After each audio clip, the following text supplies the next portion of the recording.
오늘 웨비나에 참석해 주시고 또 방송을 보고 계신 모든 분들 안녕하십니까?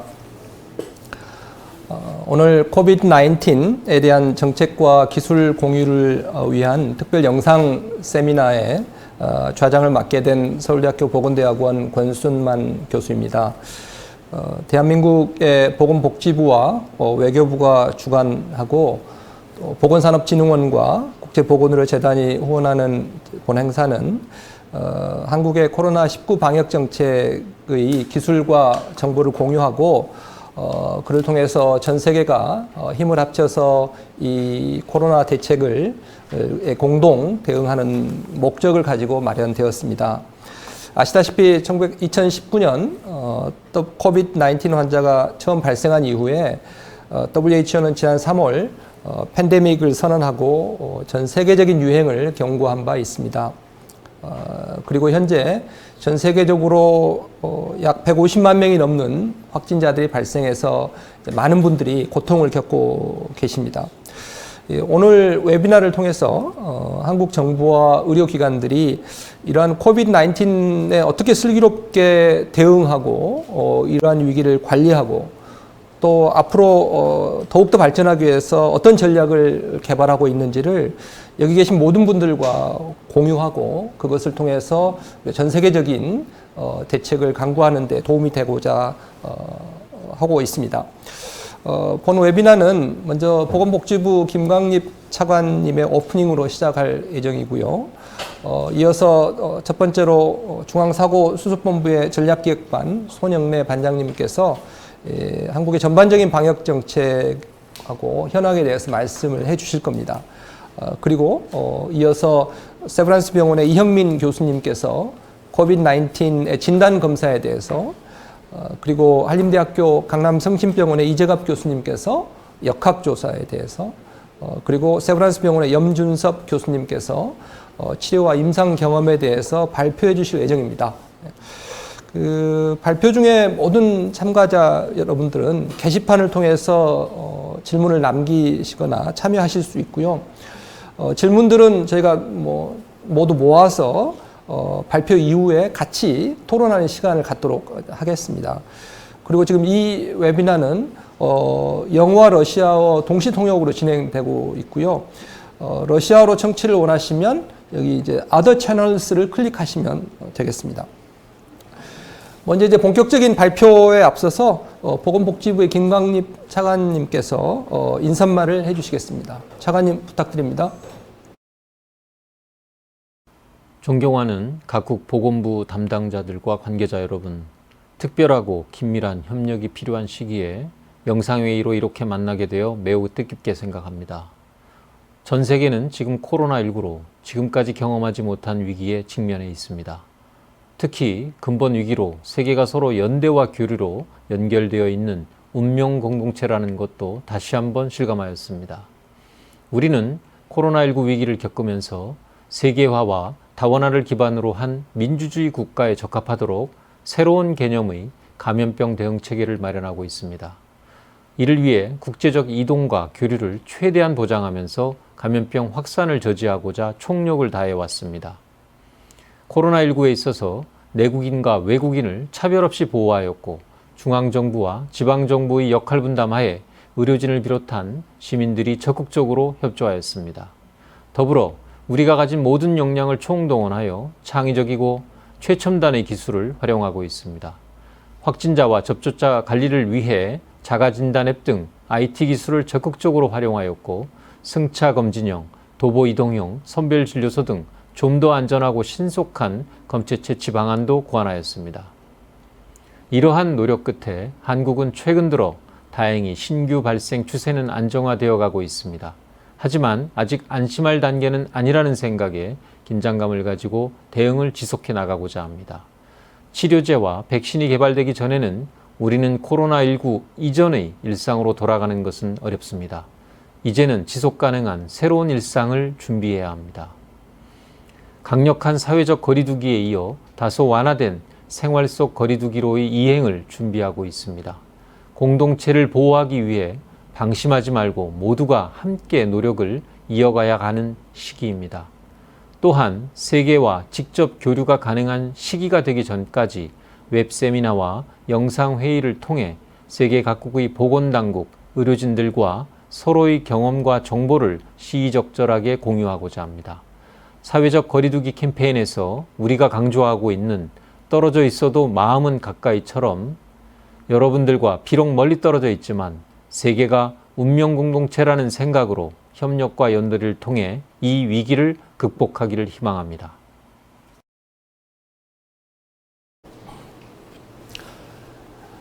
김광립 차관님 감사합니다. 이제 첫 발표자를 소개하도록 하겠습니다. 중앙사고수습본부 전략기획 반장이신 손영래 반장님을 소개하게 돼서 영광입니다. National Policy on COVID-19 Response and Current Status, 그러니까 이 한국 방역 정책과 현황, 그 대응 체계를 주제로 발표해 주시겠습니다. 부탁합니다. 예, 이렇게 만나게 돼서 반갑습니다. 저는 한국보건부에서 코로나19 전략계획을 담당하고 있는 손영래라고 합니다. 코로나19에 대한 한국의 감염병 대응 체계를 총괄적으로 설명드릴 것입니다. 다만 이제 한 가지, 각국의 보건의료 체계나 감염병 대응 체계는 고유의 사회문화적 특성에 결정되는 것만큼 한국의 경험이 꼭 들어맞지는 않을 거라고 판단합니다. 그럼에도 불구하고 저희가 오늘 발표드릴 내용들이 각국의 대응에 도움이 되기를 희망합니다. 우선 첫 번째, 시간 순서에 따라서 환자가 발생했던 현황부터 설명드리겠습니다. 예, 1월 20일 첫 번째 환자가 발생한 이후 2월 18일까지 하루 1명 정도의 환자가 발생한 스테이블한 상태였습니다. 그러다 2월 18일에 신천지 교회라는 종교 집단에 소속된 31번 환자를 발견한 이후 환자는 급격하게 추가로 발견되기 시작하였고, 열흘 뒤에 2월 29일에는 하루 813명까지 환자가 증가하기 시작하였습니다. 이후 정점을 지나 환자는 감소하기 시작하였고, 3월 28일에는 격리된 환자보다 완치된 환자가 더 많아졌습니다. 4월 30일 기준으로 1,593명의 환자가 격리되어 치료 중이고 8,922명의 환자가 완치되었습니다. 4월 30일 기준으로 전반적인 현황을 설명드리겠습니다. 총 환자는 1,761명, 이 중 완치자는 8,922명, 격리 치료 중인 환자는 1,593명, 사망자는 246명입니다. PCR 검사는 총 61만 4,197건이 진행되었고 양성률은 대략 1.8% 정도입니다. 이 수치는 중복된 검사를 제외한 수치로 중복된 검사까지 포함한 경우에는 100만 건을 넘습니다. 지역별로는 대구와 경북이라고 하는 두 지역에서 환자 발생이 집중적으로 생겨났고 약 8,200명의 환자가 이 두 지역에서 발생했습니다. 특히 대구 지역의 신천지 교회라는 특수한 한 개의 종교 집단에서 대규모 감염이 발생했던 것들이 큰 원인이었고, 참고로 이들 대구의 신천지 교회 신도는 약 7,000명의 집단 감염을 발생시켰습니다. 다음으로 환자들의 연령별 분포와 사망자 분포입니다. 앞서 말씀드린 것처럼 한국의 경우에는 신천지 교회라고 하는 특수한 종교 집단에서 집단 감염이 발생하였기 때문에 이들의 수가 전체 환자의 3분의 2 정도를 점유하고 있습니다. 이런 특성 탓에 연령별 구조로는 20대의 젊은 연령층이 굉장히 다수를 차지하고 있는 특이성을 보이고 있습니다. 치명률은 현재까지 2.32%로 다른 국가와 비교할 때 상당히 낮은 편에 속합니다. 다만 치명률의 패턴은 다른 나라들과 유사해서 나이가 올라갈수록 치명률이 높아지는 결과를 보여주고 있습니다. 특히 80대의 경우에는 25%, 70대의 경우에는 11%의 치명률을 보이고 있고 60대부터 2.5%로 평균에 수렴하고 50대는 0.8%, 40대 이하는 0.2%보다 낮은 치명률을 보이고 있습니다.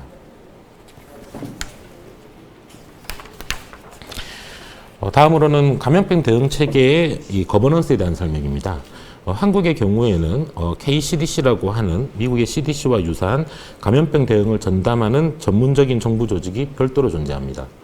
이 신종감염병 유행이 시작될 경우에는 KCDC가 국가 전체의 감염병 대응에 있어서의 컨트롤 타워로서 리더십을 발휘하며 지휘 역할을 담당하게 되어 있습니다. 정부는 이런 KCDC의 감염병 대응을 범정부적으로 지원하기 위한 총력적인 지원 체계로 재편되게 됩니다. 현재는 국무총리를 중심으로 한 하나의 기구 아래 보건의료 체계의 동원을 지원하고 있는 보건부와 그 외 다른 부처의 지원을 총괄하는 정부 연합기구로 구성됩니다. 지방정부의 경우에도 광역지자체, 기초지자체별로 모두 대응조직을 별도로 만들어서 협력하게 됩니다.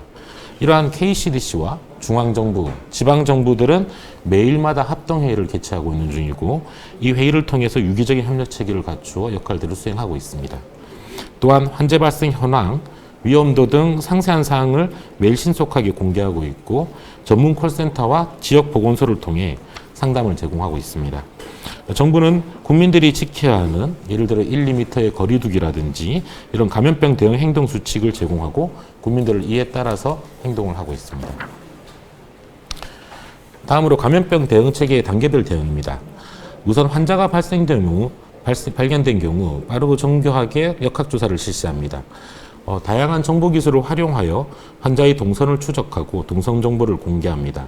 이 동선 정보는 개인을 식별할 수 있는 정보는 공개하지 않고 있고 특정 기간 이후에는 이렇게 공개된 정보를 삭제합니다. 또한 환자의 접촉자를 최대한 신속히 찾아내서 격리를 시킵니다. 코로나19의 확산을 차단하기 위해 이러한 역학조사와 접촉자 격리는 가장 중요한 대응 방안 중 하나로 꼽히고 있습니다. 두 번째로 조기 진단 체계입니다.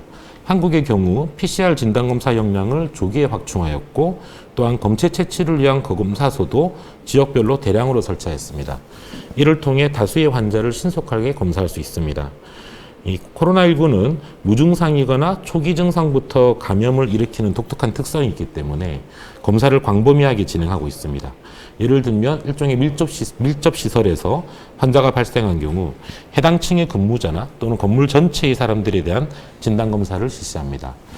노인병원이나 노인시설에서 환자가 발생하는 경우에는 모든 직원과 환자들에 대한 전수검사를 필수적으로 전개하고 있습니다. 이러한 광범위한 검사를 통해서 무증상 또는 초기 증상의 감염자까지 선별해내고 이들을 격리함으로써 코로나19의 확산을 저지할 수 있습니다. 치료 체계는 중증도에 따라서 환자를 분류하는 것이 아주 중요합니다. 코로나19는 급속도로 확산되며 많은 감염자가 발생되는 특징이 있는 반면 병원 치료가 필요 없는 다수의 경증 환자가 발생합니다. 따라서 모든 환자를 병원에 입원시키려고 할 경우 의료체계의 붕괴가 발생됩니다. 한국도 초기에는 이 특성을 파악하지 못해서 상당히 어렵게 의료체계를 동원시키고 있었고 이후에 여기에 따라서 치료체계를 변경시키게 됩니다.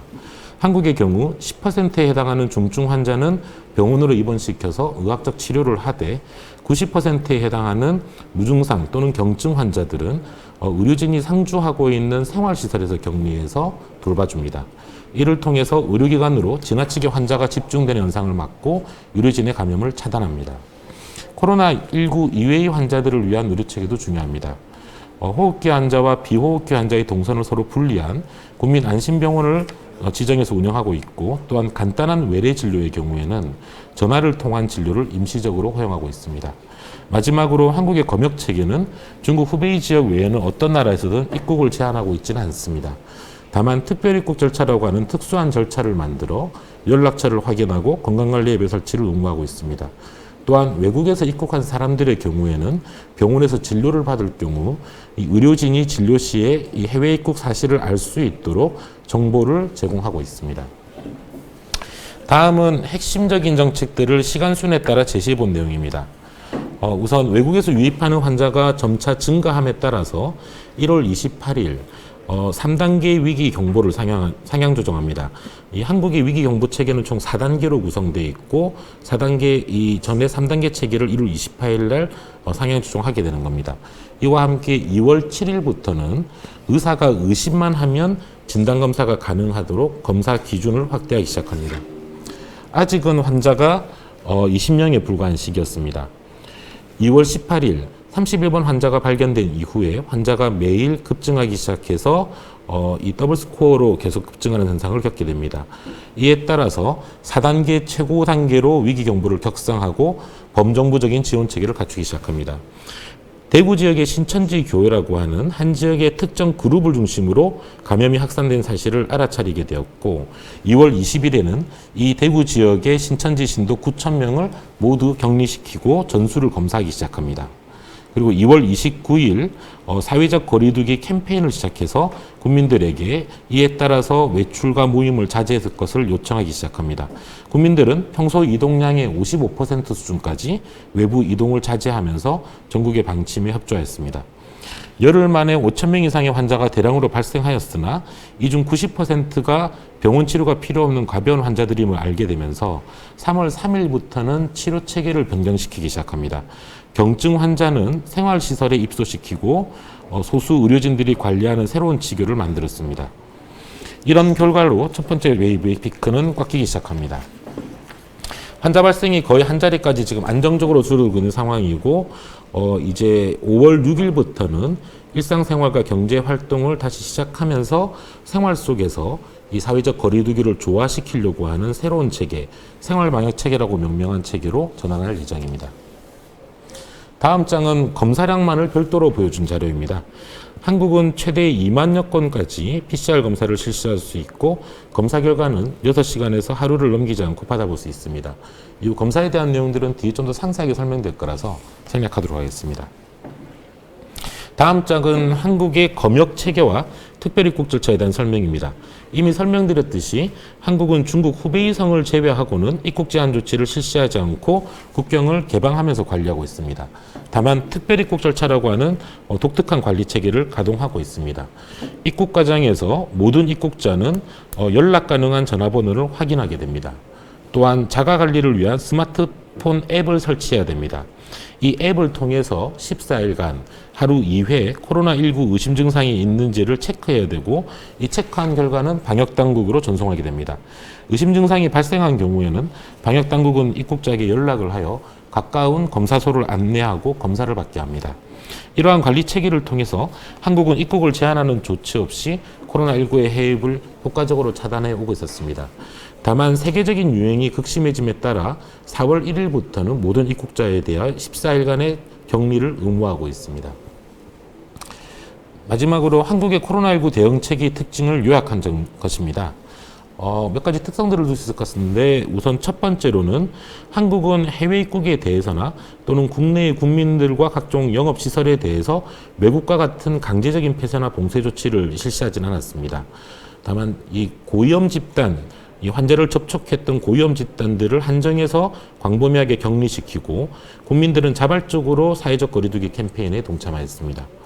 두 번째로 정부는 매일 이후에 정례적으로 브리핑을 하는 등 정보를 최대한 투명하게 공개하려고 노력하였고 국민들도 코로나19에 대한 패닉 현상이나 혹은 시장에서의 사재기 등을 하지 않고 정부에 대해 신뢰를 가지고 성숙한 시민의식을 발휘하였습니다.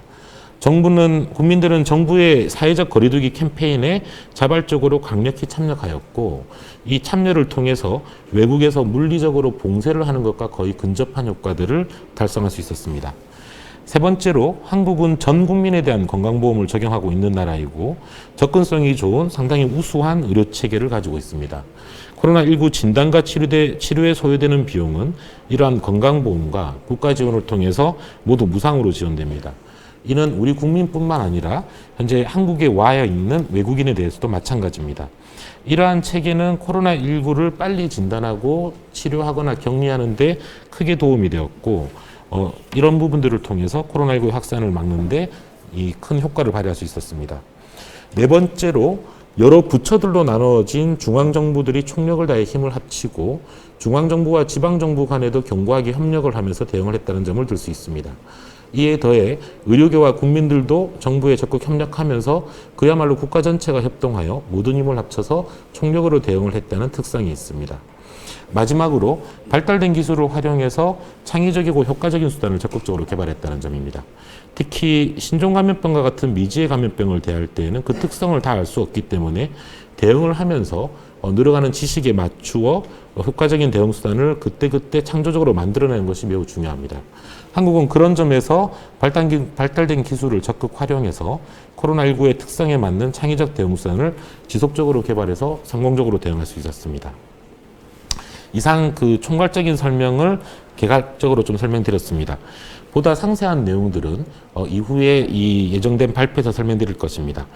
서두에서 말씀드린 것처럼 현재 각국이 처한 상황은 상황과 보건의료 체계 그리고 사회문화적 제도 등은 각각 다르기 때문에 오늘 저희가 발표해 드릴 내용들이 각국의 코로나19 대응에 어느 정도 도움이 될지는 미지수입니다.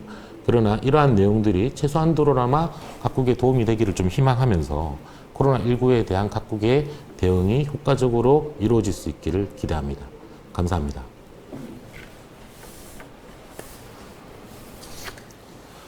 네, 감사합니다. 우리나라 방역 정책의 최일선에서 수고하고 계시는 손영래 반장님께서 좋은 발표해 주셨습니다.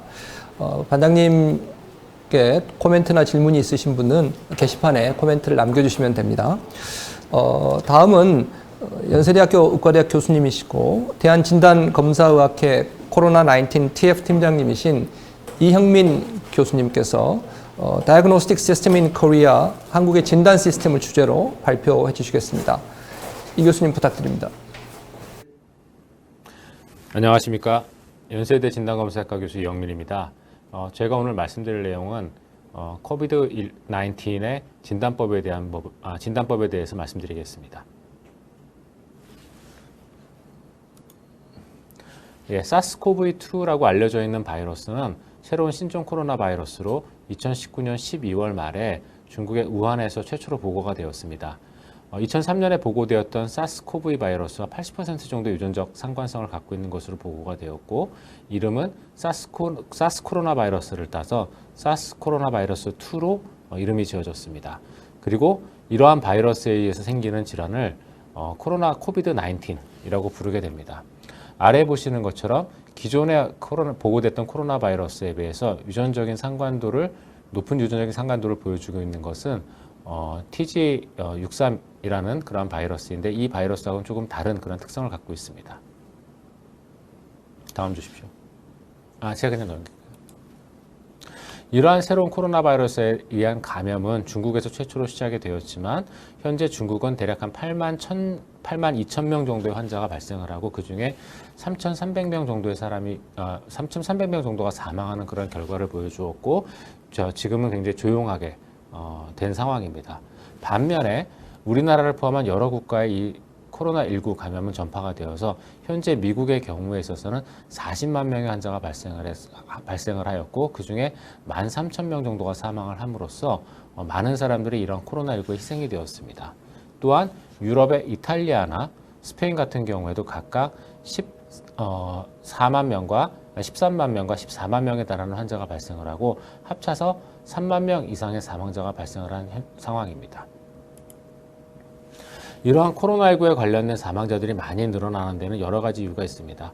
그 중에서 가장 독특한 한 가지 현상을 설명을 드리면은, 보통 저희가 일반적인 바이러스 감염에 있어서 사망률은 일정하게 유지가 됩니다. 그래서 사망률 10%의 질환을 가정하였을 때 10명이 감염되면 1명이 죽고, 100명이 감염되면 10명이 죽는 것은 너무나 당연한 결과입니다. 그런데 이 코로나19 같은 경우에는 감염자가 늘어나면 늘어날수록 사망률이 올라가는 그러한 현상을 보여주게 됩니다. 그래서 10명이 감염되었을 때 1명이 죽는다면, 100명이 감염되었을 때는 10명이 아니라 30명이 죽는 그러한 양상을 보여주는 것이 이러한 코로나19의 특징이 되겠습니다. 그러면 이러한 코로나19의 감염이 이와 같은 특징을 보여주는 이유는 어떤 것이 있냐면은, 이 코로나19에 감염된 환자가 대량으로 발생을 했을 때 의료기관에서 수용할 수 있는 능력 이상으로 환자가 발생을 하게 되면 제대로 된 치료를 받지 못하는 사람들이 늘어나게 되고, 그리고 이렇게 늘어난 사람들에서 사망자들이 주로 발생을 하는 게 이 코로나19에서 높은 사망률을 보여주는 원인이 되겠습니다.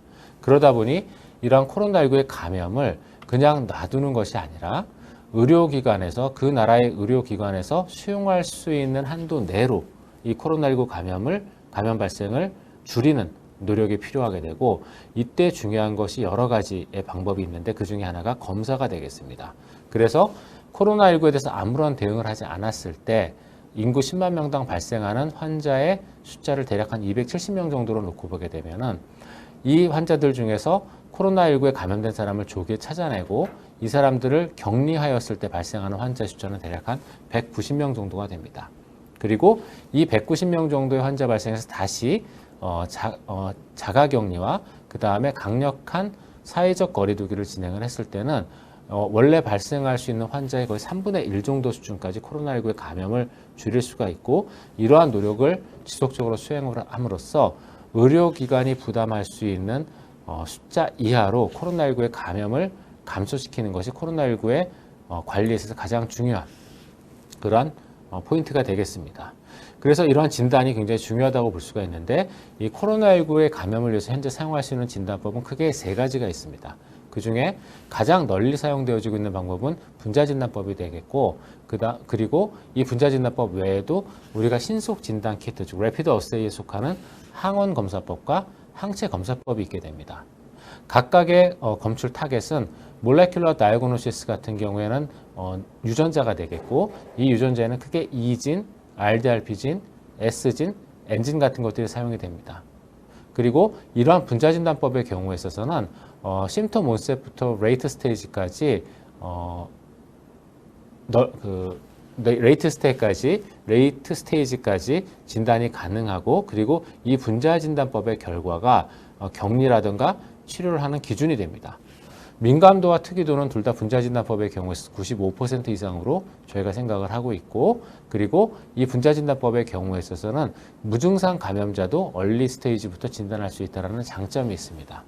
반면에 검사 수행되어지는 비용은 비교적 고가이고, 고가라는 단점이 있고, 그래서 이러한 여러 가지 특징들을 고려했을 때 분자진단법의 경우에 있어서는 감염이 의심되어지는 환자를 정확하게 진단하고 치료하고 격리하는 일련의 과정 중에 사용되는 것이 이러한 분자진단법이 되겠습니다. 그래서 이러한 분자진단법은 현재 전 세계적으로 가장 널리 사용되어지는 표준 진단법이라고 할 수가 있고, WHO와 CDC에서도 권장하고 있는 검사법입니다.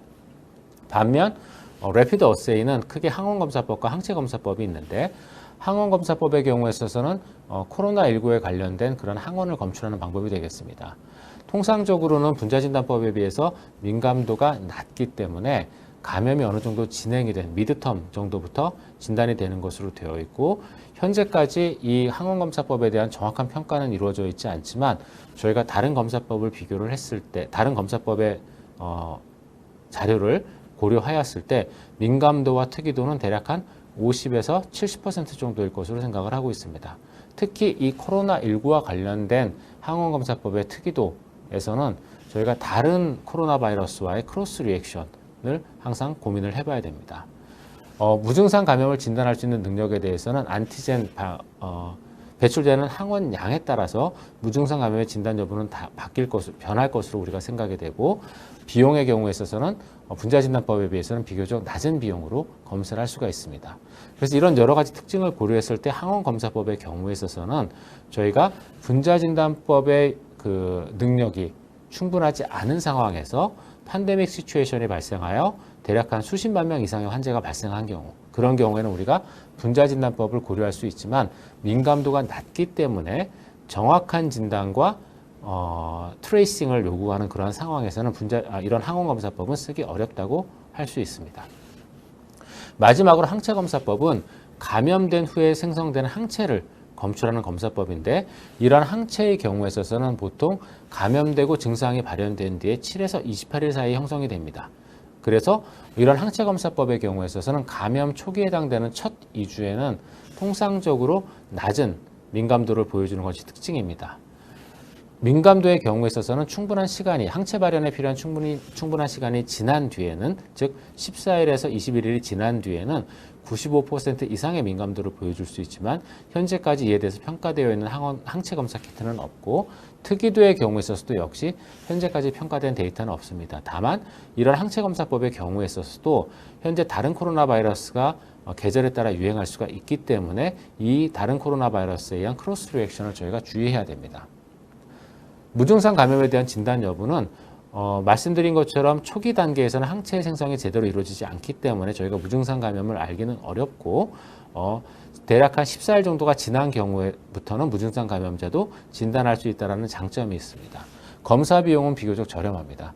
따라서 이런 여러 가지 특징을 고려했을 때 이런 항체검사법이라고 부르는 검사법은 저희가 역학적인 연결고리를 확인을 해야 되는 경우에 거기에서 이러한 역학적인 목적으로 쓸 수 있는 그러한 검사법이고, 역시 마찬가지로 분자진단 역량이 충분하지 않은 상황에서 팬데믹 시츄에이션이 발생하였을 때 보조적인 목적으로 쓸 수가 있습니다. 그리고 이 두 가지 검사법 다 현재는 중국의 일부 지역에서 사용되고 있는 상황입니다.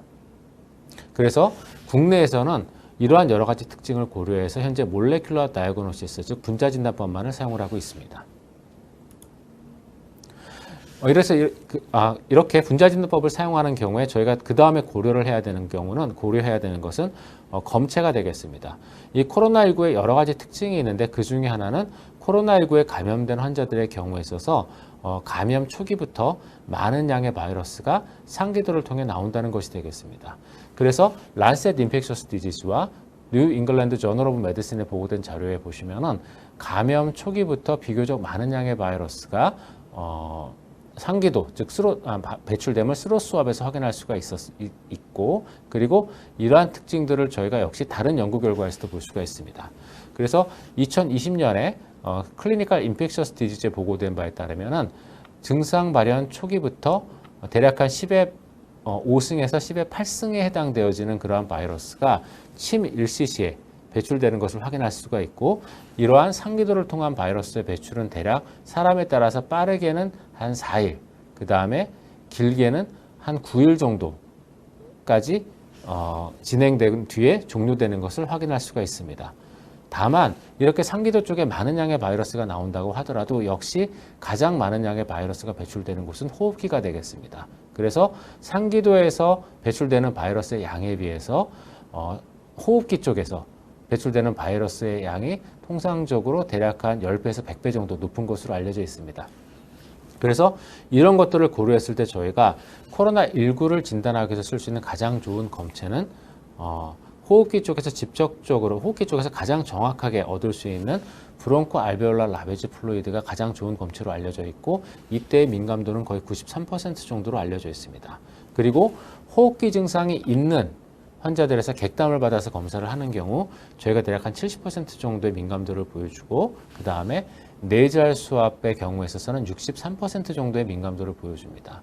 파링제알 수압은 오로파링스의 경우에 있어서는 비교적 낮은 민감도를 보여주는데, 그 이유가 앞에서 말씀드렸던 것처럼 타액에 존재하는 바이러스의 양은 대략 한 4일에서 9일 정도 사이에 음전되는 경우가 많기 때문에 이러한 초기에 저희가 바이러스 검사를 하는 경우는 파링제알 수압으로도 충분한 민감도를 얻을 수 있지만 후기에, 중후기에 검사하는 경우는 바이러스의 배출이 끝나기 때문에 파링제알 수압은 대략 한 30% 정도의 민감도를 보여주는 것이 특징이라고 하겠습니다. 그리고 이러한 그 양상은 다른 증례에서도 저희가 확인할 수가 있는데, 미국에서 발생한 첫 번째 환자의 그 검사 결과를 보시면은 증상이 발현하고 4일째에는 나조파링제알 수압과 오로파링제알 수압이 둘 다 양성이었지만 7일째가 되면은 역시 둘 다 양성인데 반해서 오로파링제알 수압의 CT 값은 급격히 상승하는 것을 확인할 수가 있고, 특히 12일째가 되면은 나조파링제알 수압의 양성은 높은 CT 값임에도 불구하고 유지가 되는 반면에 오로파링제알 수압은 음성인 것을 확인할 수가 있습니다.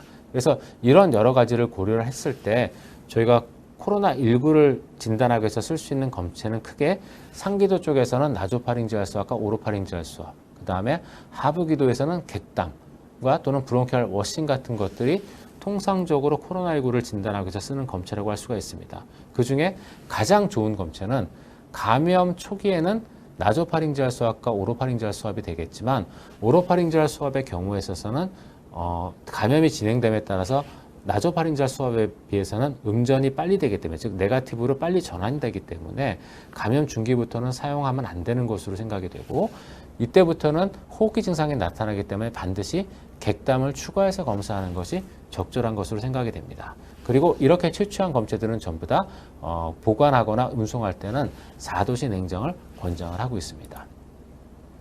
이렇게 채취한 검체를 이용해서 저희가 검사를 할 때 한국에서는 분자진단법, 즉 몰레큘러 다이어그노스 테스팅만 하고 있다고 말씀을 드렸고, 그 중에서도 리버스 트랜스크립션 리얼타임 PCR 방법을 쓰고 있습니다. 코비드-19을 진단하기 위한 이런 유전자는 크게 WHO에서는 4가지 유전자를 권장을 하고 있고, E 유전자, RDRP 유전자, N 유전자, S 유전자가 있습니다. 이러한 4가지 유전자를 이용해서 검사할 때 통상적으로 코비드-19 바이러스의 서큘레이션이 확인되어 있지 않은, 즉 인시던스가 낮은 지역에서는 이 4개의 유전자 중에서 적어도 2개의 유전자가 양성인 경우에 코로나 바이러스 코비드 19을 확진하게끔 되어 있고, 그리고 또는 하나의 유전자를 PCR로 확인하고 나머지 유전자나 나머지 부분들에 대한 염기서열 분석을 통해서 코비드 19이 맞는 경우에는 코로나19를 확진할 수가 있습니다. 반면에 코로나19 바이러스가 서큘레이션하고 있는, 즉 엔데믹하게 발생한 그런 지역의 경우에 있어서는 이 네 가지 유전자 중에서 가장 스페시픽한 유전자에 대한 유전자 하나만을 검사를 하는 경우도, 이런 경우에도 우리가 코비드 19을 확진할 수 있는 것으로 알려져 있습니다. 이렇게 양성의 경우에 있어서는 유전자 1개 내지는 2개를 코로나19가 어느 정도 발생했는지에 따라서 저희가 확인함으로써 확진할 수 있지만, 음성의 경우에서는 조금 더 많은 주의가 필요합니다.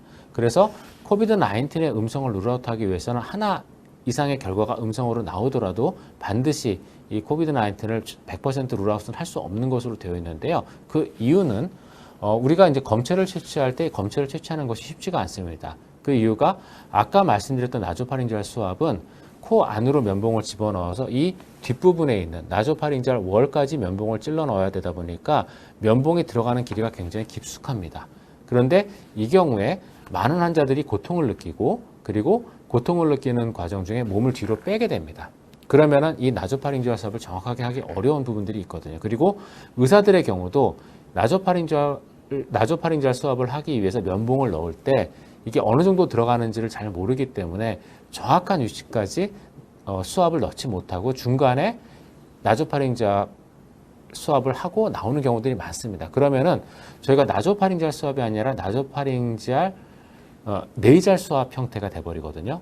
그럼 앞에서 보여드렸던 데이터처럼 네이잘 수압과 나조파링제알 수압은, 특히 네이잘 수압은 객담이나 이런 것들에 비해서 양성도가 떨어지는 결과를 보여주고 미음성이 발생할 수가 있기 때문에 제대로 된 검체를 채취하는 것이 무엇보다 중요하고, 이렇지 않은 경우는 당연히 검사가 음성으로 나올 수 있기 때문에 여러 번의 검사가 음성이더라도 코비드 19의 감염을 우리가 배제할 수 없습니다. 그리고 트랜스포트 프로블럼도 역시 중요한 이슈입니다. RNA 바이러스는 통상적으로 분해가 잘 되는 것으로 알려져 있기 때문에 저희가 정확한 조건에서 이 검체를 보관을 하고 운송하지 않으면은 안에 있는 바이러스가 다 파괴되고 검사에서는 음성이 나올 수도 있습니다.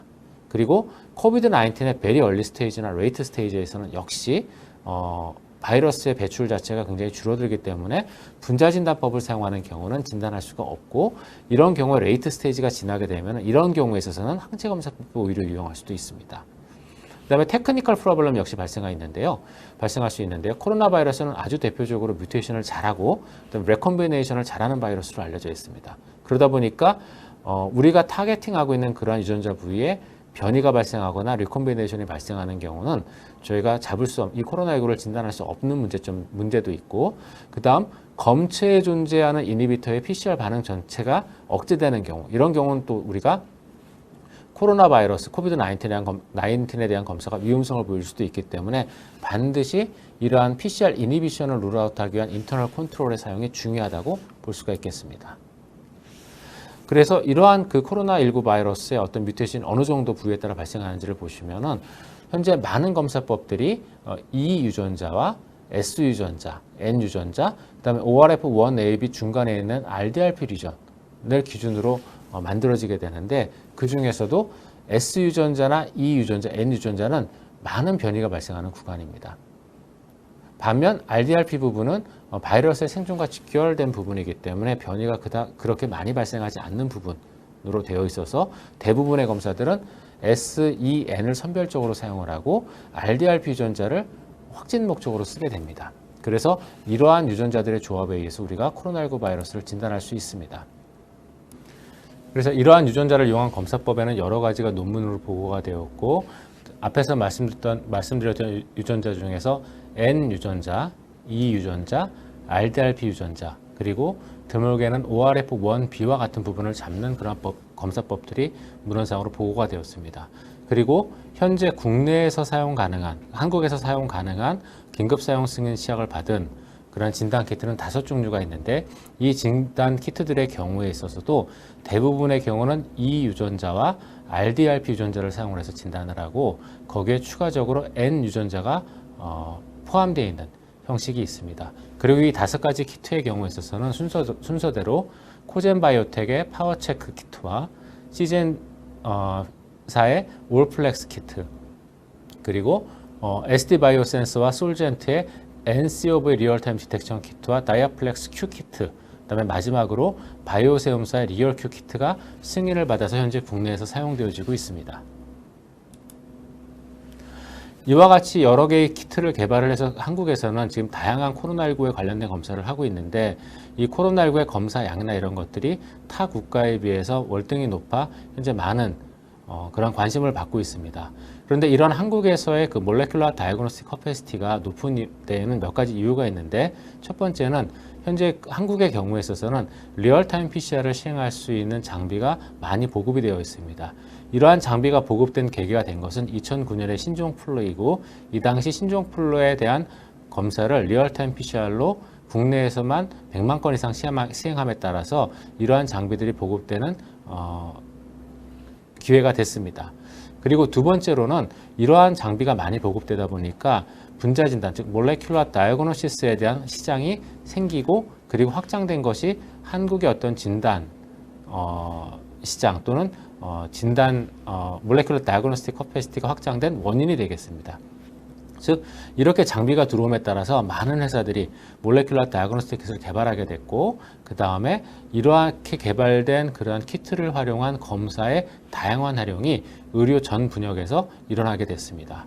그리고 또 마지막으로 이러한 몰레큘러 다이어그노스틱 테스팅에 대해서 다른 국가에 비해 월등하게 높은 그러한 그 역량을 보여준 이유 중에 하나는 한국의 경우에 있어서는 MD들 중에 레버러토리 메디신을 전공한 전문의들이 있습니다. 그리고 이러한 의사들이 검사에 대한 전문가로 활동하는 그러한 전문의 제도를 갖고 있는 국가는 크게 많지가 않기 때문에, 이러한 의학이라는 측면에서 본 어떤 검사의 어떤 다양성이라든가 또는 전문성이 이러한 검사 역량을 확장하는 데 큰 도움이 되고 있고, 그리고 이들에 의해서 만들어진 학회가 검사실의 어떤 승인이라든가 평가, 그리고 외부 정도와 관련 같은 다양한 활동을 수십 년 동안 진행을 해오면서 국내의 검사 역량을 확장하는 데 큰 도움을 주었습니다. 그리고 이렇게 확장된 검사 역량에 의해서 국내에서는 코로나19에 대한 검사가 2월 초부터 활발하게 시행이 되었습니다. 그리고 한참 때는 이 코로나19의 검사가 하루에 대략 한 2만에서 2만 5천 건까지 지금 시행이 되었고, 현재는 일일 대략 한 2만 건, 15,000건에서 2만 건 정도의 검사가 시행이 되고 있습니다. 그리고 이렇게 초기부터 확장된 검사의 시행에 따라서 국내에서의 코로나19의 발생은 처음에는 신천지 관련된 대량 환자의 발생으로 인해서 타 국가와 비슷한 환자 발생률을 보여주었지만, 이러한 확대된 검사 역량과 그에 따른 환자의 격리 및 관리에 힘입어서 현재 한국에서의 코로나19 확진자의 발생은 현재 플래티닝이 되어 있는 상태이고, 그리고 이렇게 환자 발생이 줄어든 것뿐만이 아니라 국내에서는 코로나19의 사망자 숫자도 타 국가에 비해서 월등히 적은 그런 사망률을 보여주고 있습니다.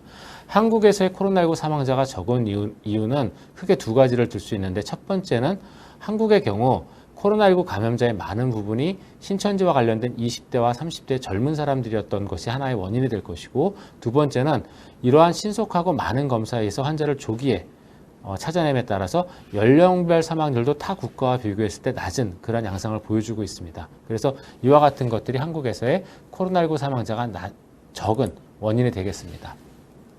그리고 이렇게 확대된 그 코로나19 검사 능력을 다시 한번 또 조금 더 자세하게 살펴보시면은, 일단 국내에서의 코로나19와 관련된 검사는 크게 두 군데에서 시행이 됩니다. 하나는 클리니컬 레버러토리가 되겠고, 다른 하나는 퍼블릭 레버러토리가 되겠습니다.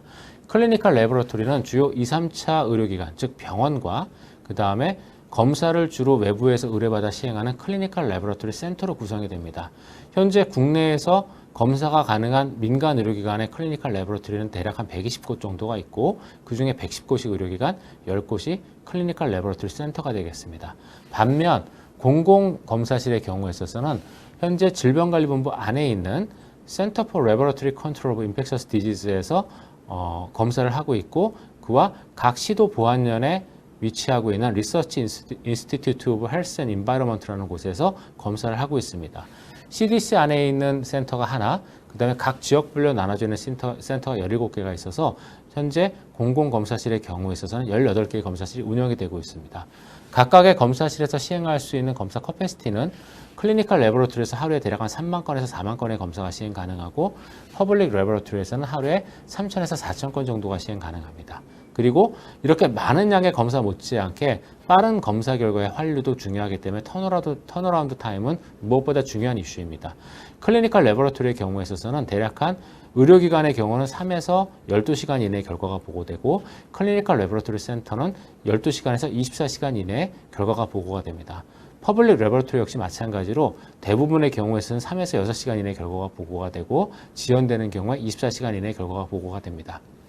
그래서 이렇게 많은 양의 검사가 현재 국내에서는 수행이 가능하고 그리고 이러한 검사를 할 수 있게 해주는 테스트 킷의 경우에 있어서는 현재 국내에서는 하루에 30만 건 이상의 테스트 킷이 생산 가능합니다. 그리고 이 테스트 킷 중에서 국내에서 사용 가능한 검사 건수는 대략 한 3만에서 4만 건 정도에 해당되어지기 때문에 하루에 생산되는 테스트 킷의 대부분에 해당되어지는 25만 건 이상의 테스트 킷이 수출 가능하다고 볼 수 있습니다. 그래서 이러한 테스트 킷을 이용해서 이제 검사를 하다 보면은 저희가 여러 가지 이제 문제에 부딪히게 되는데요. 그러한 문제 중에 하나에 대한 예를 가져와 봤습니다. 이러한 코로나19에 대한 분자 진단 검사를 시행하시다 보면은 코로나19에 감염이 의심되어지지 않는데도 불구하고 코로나19에 대한 CT 값이 양성에 해당되어지는 값을 유전자 하나에 대해서 보여주는 경우를 간혹가다 겪게 됩니다. 그럼 이런 경우는 어떻게 이런 것들을 해결해야 되냐면은 제일 중요한 거는 숫자만 보고 해석을 하시면 안 되고 이런 앰플리피케이션 커브를 반드시 열어서 확인을 해야 됩니다. 그리고 그 중에서 해당되어지는 유전자와 관련이 되어 있는 앰플리피케이션 피크만 남겨놓고 그 커브를 보시게 되면은 이때 지금 현재 문제가 되는 앰플리피케이션 커브는 이와 같은 커브를 보이는 것을 알 수가 있습니다. 그리고 보시는 인터널 컨트롤과 비교해 봤을 때 제대로 증폭이 되지 않으면서 완만하게 올라가는 그런 커브를 볼 수가 있는데 이런 경우는 대부분 PCR 반응을 일으키는 케미칼 컴파운드들의 상호 간섭에 의한 위양성이 되겠습니다. 그래서 이와 같이 한 개의 유전자만 양성을 보여주는 경우는 저희가 반드시 앰플리피케이션 커브를 확인을 해보시고 이러한 위양성에 대한 부분들을 감별을 해주시는 것이 코로나19 분자 진단에 있어서 굉장히 중요한 이슈 중에 하나가 되겠습니다. 그래서 이와 같이 해서 국내에서의 코로나19에 대한 진단법과 그 다음에 코로나19 검사를 해석할 때 중요한 예제를 하나 정도 소개를 해드렸는데 이와 같은 모든 내용은 저희 이제 학회에서 발간하는 코로나19에 대한 제너럴 가이드라인과 프랙티컬 가이드라인으로 논문으로 나올 예정이니 그러한 가이드라인들을 참고하시면은 분자 진단을 이용해서 코로나19를 확인하시는데 굉장히 큰 도움이 될 거라고 생각을 합니다. 예, 그래서 오늘 제 강의는 여기까지 마치도록 하겠습니다. 경청해 주셔서 감사합니다. 네, 이 교수님 감사합니다. 한국의 코로나 대응에 있어서 진단검사가 어떤 역할을 했는지 또 다양한 검사 방법의 장단점에 대해서 아주 소상히 말씀해 주셨습니다. 다음 발표는 한림대학교 의과대학의 이재갑 교수님께서 Unique Features of the Korean Epidemiological Investigation of COVID-19 한국 이 COVID-19에 관한 고유한 역학적 특성에 대해서 발표해 주시겠습니다. 부탁드립니다. 예, 안녕하세요. 한림대 감염내과 이재갑입니다. 오늘은 한국의 역학조사의 특징에 대해서 말씀드리겠습니다. 지금 많은 국가들이 지금 코비드-19 때문에 고생을 많이 하고 계신데요. 오늘 강의를 통해서 여러분들께서 궁금했던 한국에서의 그런 그 코비드-19 환자들에 대한 역학조사를 어떻게 진행했는지 또 그 특징과 또 어떤 부분들이 이제 교훈이 되고 있는지를 말씀을 드리려고 합니다. 보통 이런 신종감염병이 유행을 할 때 대개의 그 퍼블릭 헬스에서의 그런 반응, 어떤 대응은 다음과 같습니다. 특히 뭐 엔트리 프리벤션, 그 다음에 이제 케이스들에 대한 확인하는 것, 또한 얼리 스크리닝과 관련된 이제 진단과 관련된 부분들, 또 치료와 관련된 있는 부분들, 또한 이제 이 치료와 관련된 부분에 있어서 어떤 이제 코비드-19 환자 아닌 일반적인 환자의 진료를 어떻게 유지할 건가, 또한 이런 리소스들을 어떻게 보급할 건가, 이런 문제들인데, 오늘은 주로 이 그 케이스들을 어떻게 이제 조사하고 또 어떻게 관리하는지 이 부분에 대해서 주로 말씀을 드리려고 합니다. 잘 알고 있으시겠지만 어떻든 이런 그 환자가 발생했었을 때 일단은 초기에 역학조사가 상당히 중요하고 이 역학조사를 통해서 이제 위험도를 평가를 하게 됩니다. 또한 위험도 평가를 통해서 이제 주변에 있는 그런 많은 접촉자들을 어떻게 구분할 건가, 그리고 이 접촉자들을 어떻게 격리할 건가, 이런 부분들이 역학조사의 가장 중요한 목적이 되고요.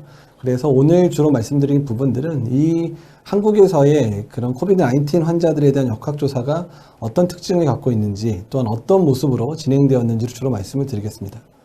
그렇다 그러면 이런 역학조사에 있어서의 주요 요소들, 특히 한국에서 사용된 주요 요소들을 먼저 말씀을 드리게 되면, 첫 번째는 이제 환자가 확진되었을 때 그 환자의 그런 차트 내용이라든지 그 환자의 진술 내용들을 일단 조사를 먼저 하게 되고요.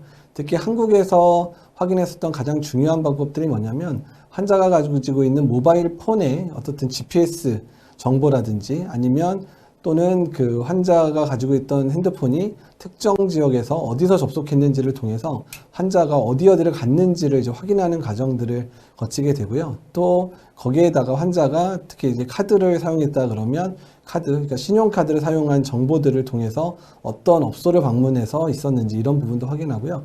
특히 그 환자가 있었던 공간에 CCTV가 있다면 CCTV를 활용해서 주변에 있는 사람들과 어느 정도 수준의 접촉을 했는지를 확인하는 작업을 거치게 됩니다. 그래서 이런 접속을 하는 데 있어서 한국 같은 경우는 이제 통신사의 정보와 그 다음에 이제 여러 가지 정보들을 이제 종합하는 그런 것들을 이제 전산화시켜서 이런 식으로 홈페이지가 구축이 됐고, 환자가 동의를 하게 되면 환자의 그 모바일 정보들이 이제 정보가 제공되면서 이런 식으로 환자가 어떤 식으로 이동했는지에 대한 동선들을 확인할 수 있게 되고, 이 동선이 확인이 되게 되면 일단 이 동선과 근처에 있었던 많은 사람들이 어떤 식으로 접촉했고 접촉의 정도가 어떤지는 이런 CCTV나 이런 것들을 확인을 해서 그 정보를 이제 여러 지자체 또는 질병관리본부에서 공개를 함을 통해서 특정한 접촉자들 중에 위험도가 어느 정도인지를 이제 국민들이 스스로 알 수 있게끔 하는 그런 정보를 투명하게 공개를 하는 것이 한국 역학조사와 또한 그 정보 공개의 일단은 원칙이라고 말씀드릴 수 있겠습니다. 그렇다 그러면 한국이 처음부터 이런 것들을 갖추게 됐냐? 그러지는 않고요. 한국이 이제 2015년도에 이제 메르스라고 하는, 그러니까 그 중동 호흡기 증후군에 의해서 병원 내 아웃브레이크들이 있었던 적이 있습니다. 근데 그런 과정을 통해서 역학조사의 고도화가 필요하다는 그런 부분들의 동의를 내리게 됐고, 그 결과에 의해서 이제는 이제 그 환자에 대한 그 접속 환자의 그런 동선에 대한 부분들을 자동으로 트레이싱할 수 있는 그런 시스템들을 개발을 하게 됐고, 또한 이런 것들이 하나의 홈페이지 통해서 돼서 예전엔 문서로 주고받았던 많은 작업들이 현재는 전산화된 형태로 지금 작업을 하고 있습니다.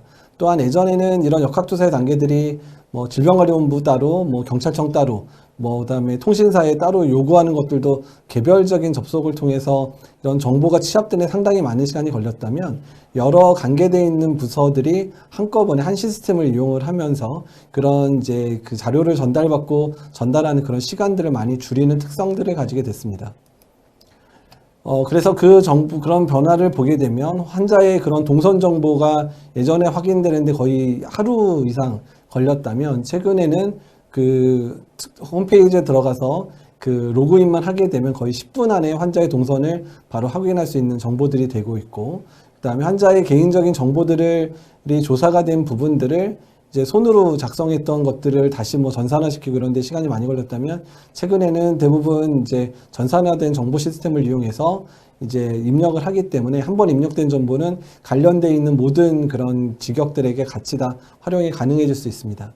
또한 여러 그 기관들이 가지고 있는 이제 뭐 정보들이 많이 흩어져 있지만, 이런 정보들이 한데 모여 있기 때문에 이런 관련된 기관들이 그 정보를 바로바로 접속해서 확인할 수 있고, 또한 수정된 정보들도 바로 고쳐지면 다른 기관에 전달되는 이런 특성들을 가지고 있습니다.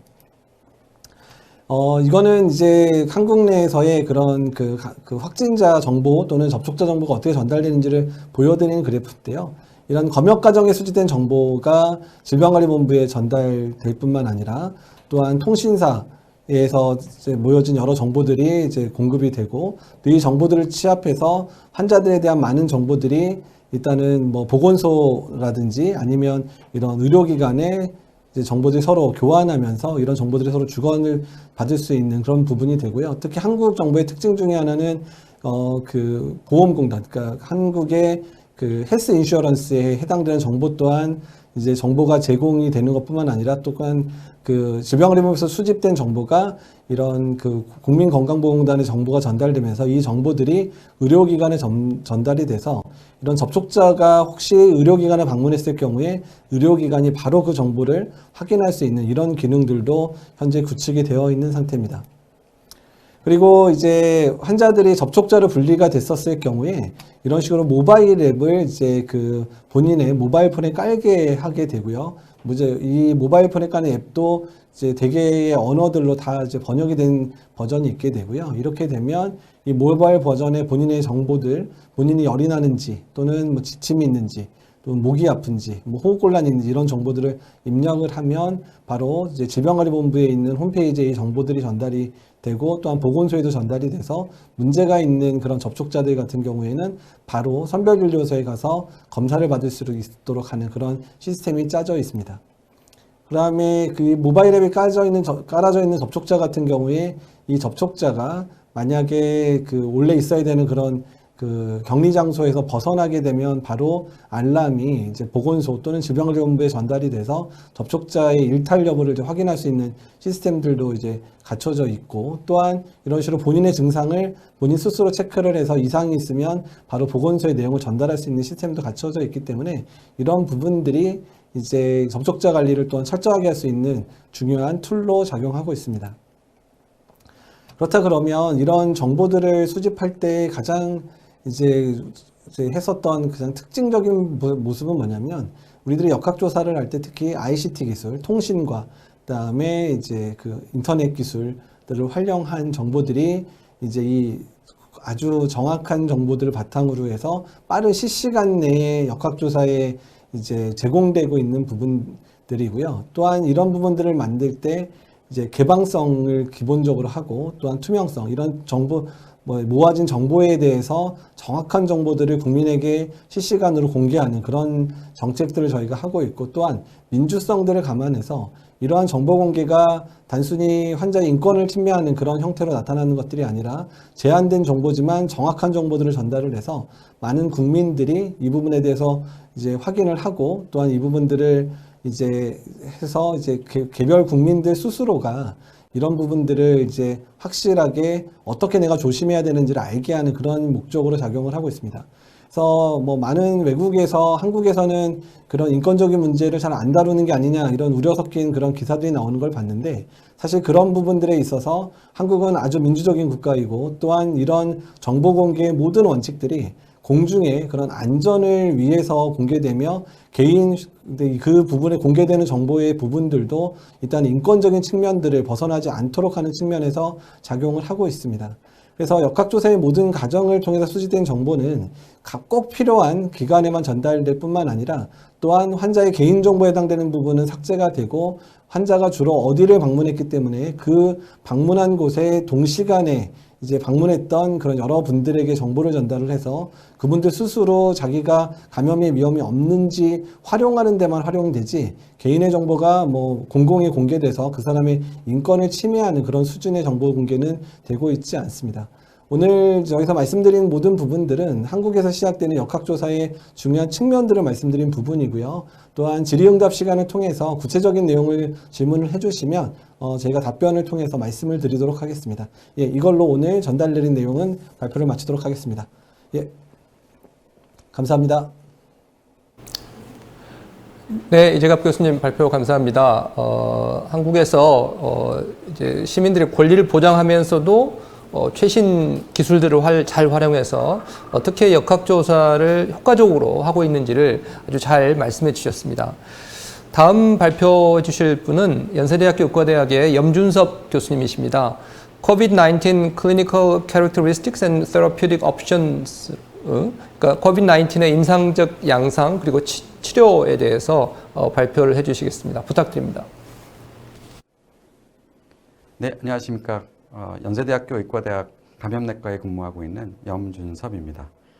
오늘 제가 말씀드릴 내용은 COVID-19 또는 우리말로 코로나19의 임상 양상과 치료에 대해서 간략하게 말씀드리도록 하겠습니다. 네, 이 코로나19, 코비드-19의 원인 바이러스는 이 SARS-CoV-2라고 하는 이 베타 코로나 바이러스 계열의 바이러스가 원인체로 잘 알려져 있습니다. 이 베타 코로나 바이러스에는 과거에 큰 유행을 했던 사르스 코로나 바이러스랑 머스 코로나 바이러스가 포함이 되어 있고, 유전적으로는 사르스-코비-2가 사르스와 굉장히 유사한 것으로 잘 알려져 있습니다.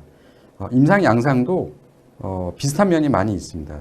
전파 양상이 호흡기 바이러스이기 때문에 호흡기를 통해서 감염이 되고, 그렇기 때문에 환자분들이 호소하시는 증상들도 열과 함께 호흡기 증상들을 주로 호소한다는 데 있어서 유사한 점이 많지만, 이번 사르스-코비-2는 과거의 사르스나 메르스와는 조금 다른 그런 임상 양상도 같이 갖고 있습니다. 이 사르스 코로나 바이러스는 어떻게 전파가 되는 거에 대해서 초반에 굉장히 많은 논란이 있었습니다. 물론 호흡기 감염이 되고 있는데 증상이 나타난 이후부터 전파가 되는지, 아니면 증상이 나타나기 전부터 전파가 될 수 있는지에 대한 논란이 있었고, 그 사이의 역학 자료를 통해서 이 사르스-코비-2는 증상이 발현되기 이전부터 마치 인플루엔자와 같이 증상 발현 이전부터 전파가 될 수 있다는 사실이 알려진 바가 있었습니다. 보시는 바와 같은 이 논문은 최근에 뉴 잉글랜드 저널 메디슨에 나온 자료인데요. 증상이 나타나기 이전부터 바이러스가 전파가 된다는 것을 연구를 통해서 입증한 논문이 되겠습니다. 보시는 바와 같이 증상 유무와 상관없이, 또는 증상이 있더라도 그것이 코로나 바이러스의 전형적인 증상이냐 아니냐와 상관없이 환자들에서는 이 바이러스가 나오고 있고, 실제로 증상이 나타나기 이전에 바이러스 배양을 시도했을 때 바이러스가 배양이 될 수 있다. 즉 증상 발현 이전에도 이 질병은 전파가 된다는 것을 보여준 자료가 되겠습니다. 그리고 이 코로나19, 코비드-19 환자들은 마치 인플루엔자와 같이 이 바이러스가 증상이 나타나는 초기에 굉장히 많은 양으로 나타나고, 시간이 흐르면 흐를수록 바이러스 양이 점점 감소해서 대략 한 2주 정도까지는 바이러스가 이 상기도를 통해서 배출이 된다는 것을 보여주고 있습니다. 그러므로 지금 전 세계적으로 코비드-19이 유행을 하고 있는데, 이렇게 전 세계적인 유행이 가능했던 주요 이유 중에 하나는 이 바이러스가 증상이 없는 단계에서부터 다른 사람한테 전파가 될 수 있고, 증상 발현 초기에 굉장히 많은 양의 바이러스가 나오기 때문에 실제로 환자가 진료를 받고 어떤 특정 시설에 격리되기 이전에 많은 사람들한테 전파를 시킬 수 있는 능력을 갖고 있는 바이러스였다라는 것이 이런 전 세계적인 유행이 가능하게끔 한 주요 원인이 되었다고 말씀드릴 수가 있겠습니다. 이거는 우리나라의 연구 결과입니다. 우리나라에서 지금 10,000명 이상의 이 코비드-19 환자가 발생을 했는데, 이 본 논문에서는 초기에 우리나라에서 경험했던 28명의 환자에서 바이러스가 어떻게 나타나는지를 보여주는 그래프입니다. 바이러스 카이네틱스라고 얘기하는데, 우리나라 환자에서도 마찬가지로 초기에 굉장히 많은 양의 바이러스가 나오고, 시간이 흐르면 흐를수록 바이러스 양이 감소하는 것을 보여주는 자료가 되겠고, 과거 중국이나 다른 나라에서의 양상과 동일하다, 이렇게 말씀드릴 수가 있겠습니다. 이 코비드-19 환자분들은 주로 노인 연령층에서 굉장히 위험한 것으로 알려져 있습니다. 면역력이 없기 때문에 전 연령층에서 감염이 가능하지만, 특히 성인 중에서는 적어도 50세, 특히 60세 이상의 고연령층에서 특히 더 합병증이 많이 발생한 것으로 알려져 있고, 실제로 이 우한에서 시작됐던 유행에서 나온 그 자료를 보시면 일반 병실과 중환자실에서 치료받는 군을 비교했는데, 65세 이상의 고연령층에서는 상대적으로 중환자실에서 치료를 받아야 되는, 즉 상태가 위중한 환자의 비중이 높다는 것을 보여주고 있습니다. 초기 우한에서 나타났던 유행에서 본 역학 자료를 통해서 보면 환자들의 98%는 열이 있었다고 보고를 하고 있고, 기침과 근육통 등을 호소하고 있으며, 설사는 약 3% 정도 나타나는 것으로 보고를 하고 있습니다. 과거에 사르스라든지 머스 같은 경우에는 지금의 사르스-코비-2보다는 설사가 좀 더 많았다는 점에서 차이가 있겠고, 기타 호흡기 증상이 나타나는 정도라든지 양상들은 비슷하다 이렇게 말씀을 드릴 수가 있겠습니다.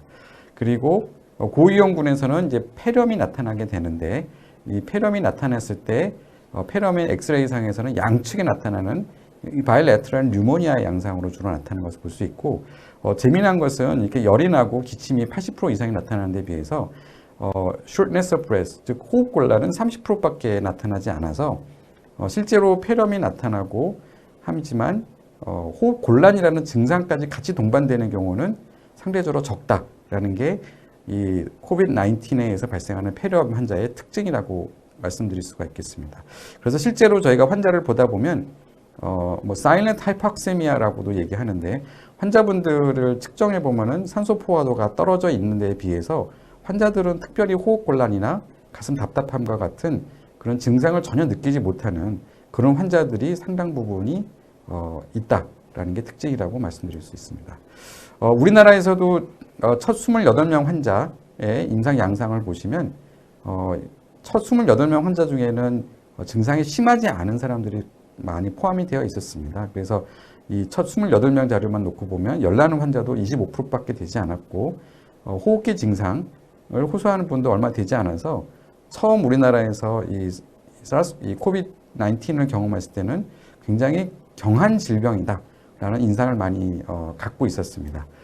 그러나 그 이후에 대구와 경상북도를 중심으로 한 큰 유행이 있었고 그때부터 급격히 코비드-19 환자가 증가하면서 지금까지 10,000명 이상의 환자가 발생을 했는데 첫 번째 7,755명의 케이스를 우리나라의 질병관리본부에서 정리한 자료에 따르면 주로 감염됐던 연령층들은 20대에 굉장히 젊은 연령층에서 많이 감염자가 있었고 그 다음으로는 40, 50대의 연령층에서 감염자가 많이 나타났음을 보여주고 있고 케이스 피탈리티 레이트 이 퍼센트를 보시면 주로 50대 이상부터 이제 사망률이 증가하는데 60대, 70대 특히 더 고연령층에서는 높은 사망률을 보여주는 자료를 보실 수가 있겠습니다. 이것을 지역별로 나눠서 보면은 대구 경북 지역이 다른 우리나라의 지역보다 고연령층에서의 사망률이 좀 높았고 뭐 이런 이유는 여러 가지가 있을 걸로 생각이 됩니다만 단기간에 굉장히 많은 환자가 발생하는 것도 하나의 원인이 될 수 있겠고 또 요양병원과 같은 기저질환이 많고 영양 상태도 좋지 않은 그런 어르신들이 많이 입원해 있는 요양병원에서 집단 감염들이 발생하면서 특히 대구 경북 지역에서 타 지역보다 높은 사망률을 보였던 특징이 있었습니다.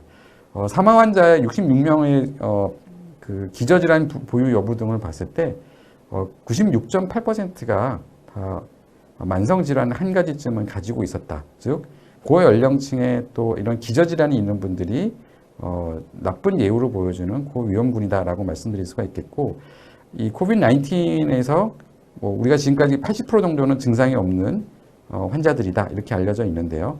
증상이 있고 또 그중에 일부 또 중증으로 진행되는 분들은 폐렴이 발생했을 때 비교적 빨리 진행하는 것으로 알려져 있습니다. 그래서 이 사망한 사례들을 보시면 입원 후 사망까지의 기간이 5일 정도 상당히 짧다라는 것을 알 수 있겠고 즉 폐렴이 발생하면 그 폐렴의 진행이 상당히 빠르다라고 말씀드릴 수가 있겠습니다.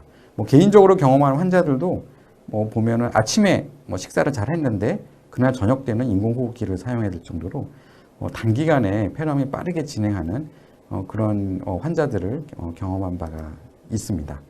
그래서 이 코로나19 혹은 코비드-19 환자를 우리가 봤을 때 중요한 것은 80%의 아주 증상이 없거나 증상이 경한 사람들은 사실은 특별한 치료가 없어도 자연히 회복될 수 있지만 그 중에서 누가 결국은 악화가 되고 폐렴이 생기고 병원에서 집중적인 치료를 받아야 될 것인가라고 하는 것을 예측하는 게 굉장히 중요한 의미를 갖습니다. 특히 우리나라에서 경험했듯이 특정 지역에서 단기간 내에 굉장히 큰 유행이 나타났을 경우에는 병원에서 모두 그런 환자분들을 코비드-19 환자를 수용할 수는 없기 때문에 우리가 어떻게 이 환자들을 선별해내고 그 중에서 악화될 위험성이 큰 사람들만 빨리빨리 병원으로 입원시키느냐에 대한 트라이지가 굉장히 중요한데요. 임상 경과를 보면 이 재미난 것이 코비드-19 환자분들은 보통 증상이 발현되고 나서 약 7일 내지 8일째부터 폐렴이 생기기 시작을 합니다. 그래서 이게 처음 우한에서 발생했던 그 임상 양상에 대한 분석인데 여기서도 증상 발현 후 입원할 때까지 약 7일 정도의 시간이 필요했고 호흡곤란이 날 때까지 소요 시간은 8일. 즉 입원하고 나서 거의 하루 정도 지난 다음에 호흡곤란이 나타나기 시작하고 급성 호흡곤란 증후군이라고 하는 심한 폐렴, 이제 폐 손상이 올 때까지 시간이 9일이라서 결국은 증상이 나타나기 시작하고 호흡곤란이 나타나면은 빠르게 진행한다. 그래서 평균 중앙값이죠. 10.5일 정도가 되면 중환자실까지 입원해야 되는. 그래서 호흡곤란이 나타나는 시점부터는 굉장히 빠르게 진행한다는 것을 보여준 자료가 되겠습니다. 그래서 우리도 이제 이런 굉장히 큰 유행을 경험을 했기 때문에 단기간 내에 굉장히 폭발적으로 많은 환자가 발생을 했을 때 우리가 이제 어떤 그 환자가 가지고 있는 기저질환이나 아니면 연령만 갖고도 이 사람이 고위험군이다 아니다라는 것을 어느 정도 감별해 낼 수 있겠지만 그 이외에도 어떤 임상적 척도를 가지고도 저희가 위험군을 분류하는 방법을 사용한 바가 있습니다. 여기 표에서 보여주신 것이 이 Modified Early Warning Score라고 하는 것인데요. 우리나라 이제 중환자의학회, 대한감염학회 등이 같이 만든 가이드라인에서 이 Modified Early Warning Score의 사용을 권고한 바가 있습니다. 이 Modified Early Warning Score는 이 심박동수, 그 다음에 혈압, 호흡 횟수, 체온, 그리고 환자의 의식 상태 이 5가지의 척도를 가지고 환자를 평가해서 각각의 그 척도에 따라서 이 값을 매기고 그 값의 합이 4 이하인 경우에는 위험도가 낮고 5에서 6이면 중등도의 위험, 7점 이상이면은 고위험군이다. 이렇게 분류를 할 수 있겠고 당연히 7점 이상의 고위험군이라면 이런 환자분들을 우선적으로 병원에 입원시켜서 치료를 하는 그런 전략들을 권고한 바가 있습니다. 사실 이 Modified Early Warning Score는 기본이 됐던 것은 영국에서 이미 개발돼서 다른 목적으로 사용되고 있던 이 NEWS라고 하는 National Early Warning Score를 변형시킨 것인데요. 이 NEWS라고 하는 스코링 시스템에는 차이점이 이런 산소 포화도를 측정할 수 있는 척도가 포함이 되어 있습니다.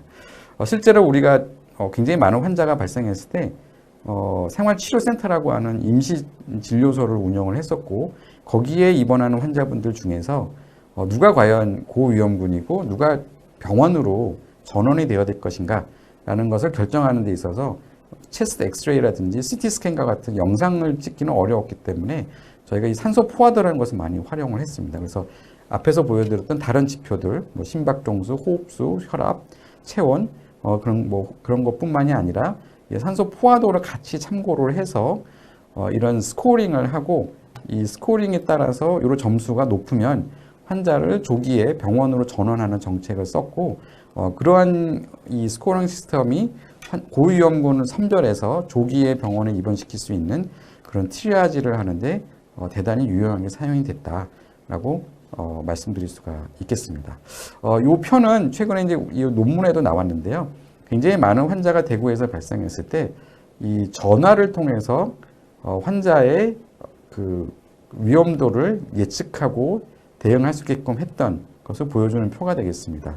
아까 앞에서 보여드린 대로 대구라든지 경북에 단기간 내에 굉장히 폭발적으로 이 코비드-19 환자가 발생을 했었고 그 환자분들이 모두 다 병원에 수용할 수 없기 때문에 상당수의 많은 분들이 자가격리 상태에서 집에 머물러야만 했었던 것이죠. 근데 집에 머무는 환자들 중에서도 악화될 수 있는 요인을 갖고 있는 사람도 물론 있었을 텐데 그런 사람들을 일일이 의료진들이 만나서 진료를 할 수 없었기 때문에 이런 전화 시스템을 이용하기도 했었고 그때 다음과 같은 어떤 척도를 이용해서 사용했다라는 것을 보여주고 있습니다. 그래서 증상 유무, 나이, 기저질환의 유무, 또 이제 어디에 있느냐, 뭐 요양병원과 같은 그런 시설에 있느냐 없느냐 이런 것들을 점수화해서 이 점수의 합을 계산해서 이 점수에 따라서 뭐 3차 의료기관으로 갈지, 3차 의료기관 안에서도 일반 병실로 갈지, 중환자실로 갈지 이런 환자의 트리아지를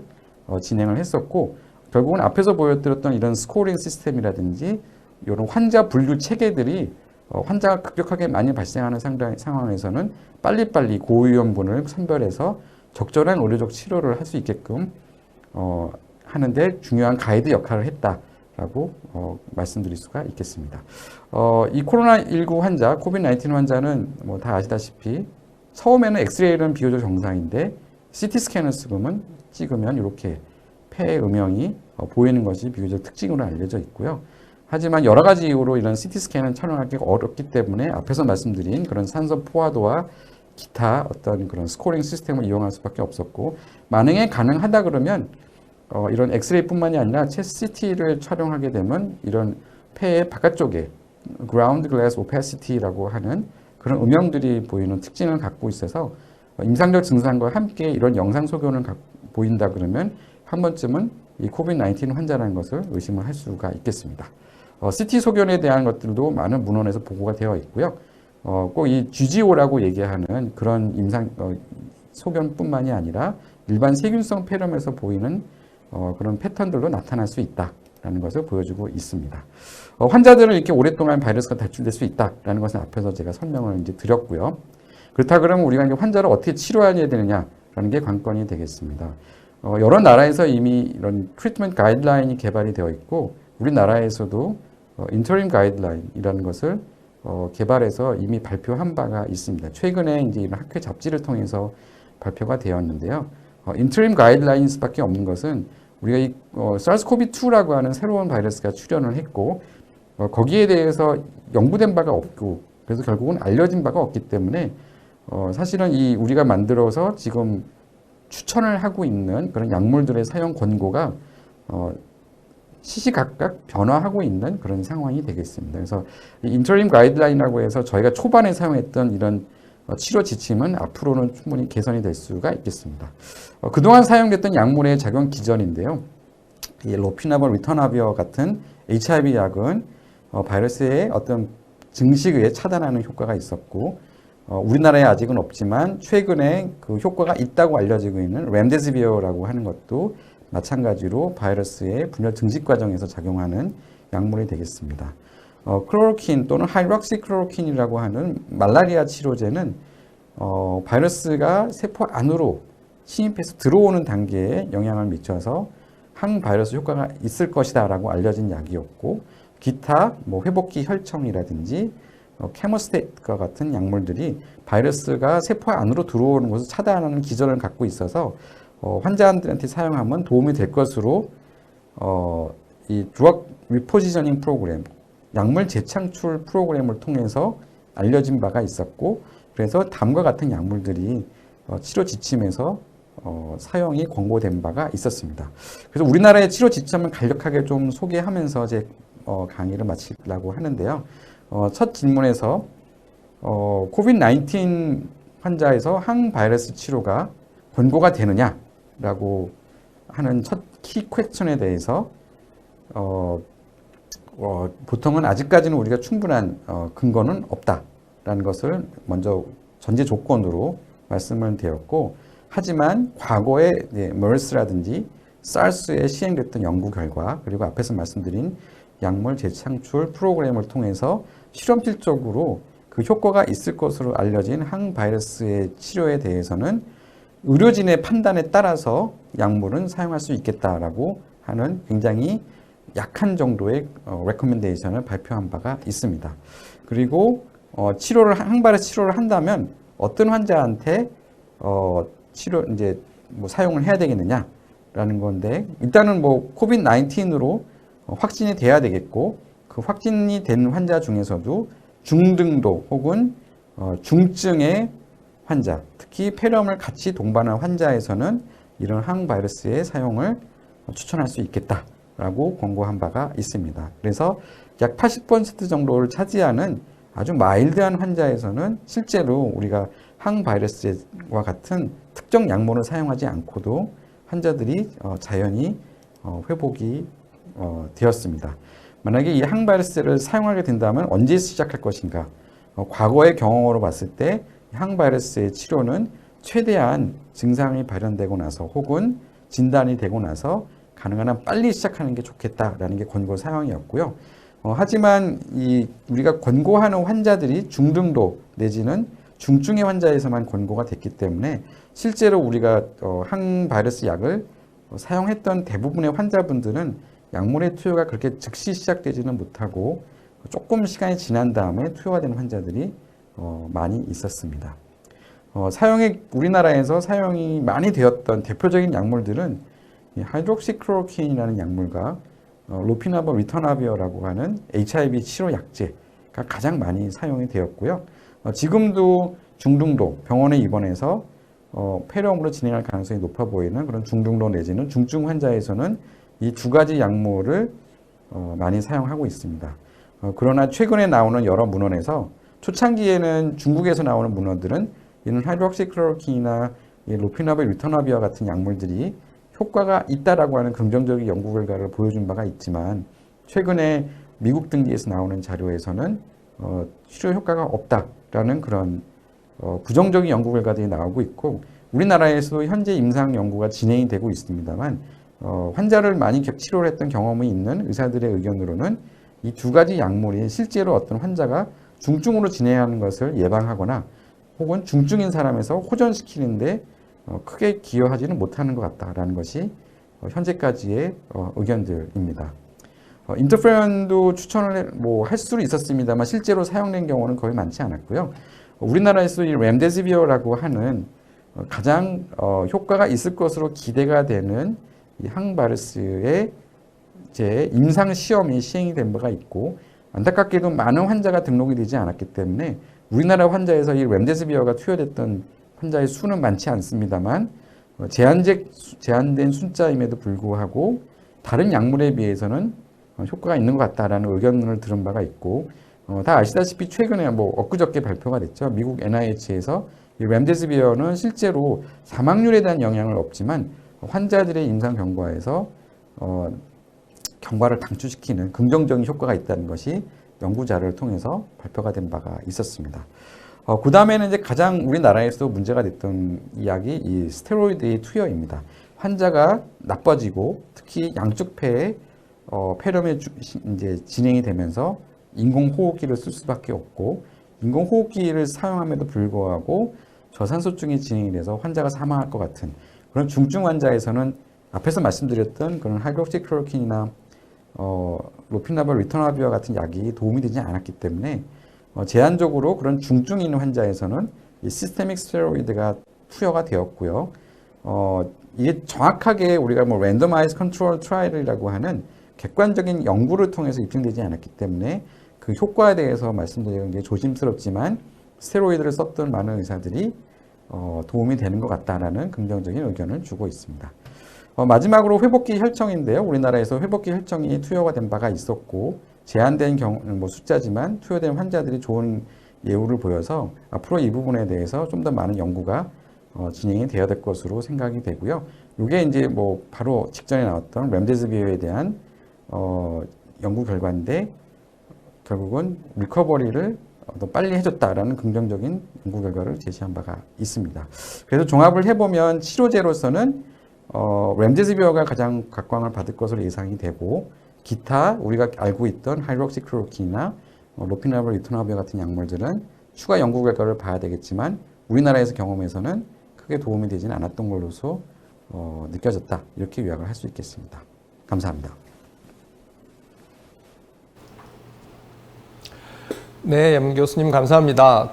코비드-19 환자들의 다양한 임상적 특성들 그리고 어떻게 치료할 것인가에 대해서 소상히 말씀을 해주셨습니다. 자, 이제 네 분의 발표가 다 끝났고요.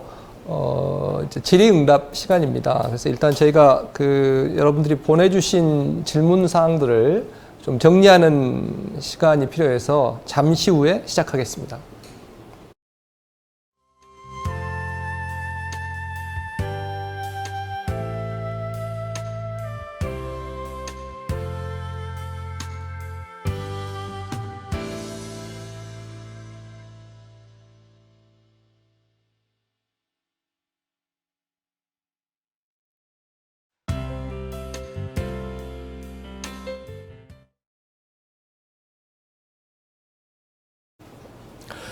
네, 제가 네 분의 발표자 분께 한 분당 질문을 2가지 정도씩 취합한 질문을 드리고자 합니다.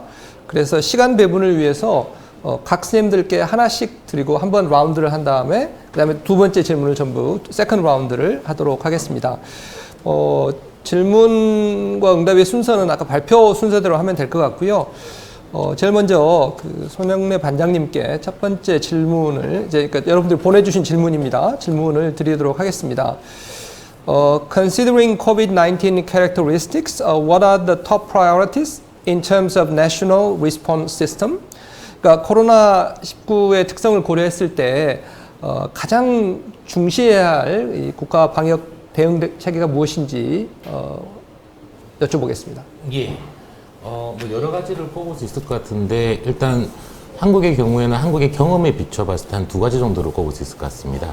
하나는 역학조사를 통한 이 추적과 접촉자 추적과 격리를 끝까지 포기하지 말 것이라고 하는 부분들이 되게 중요한 것 같습니다.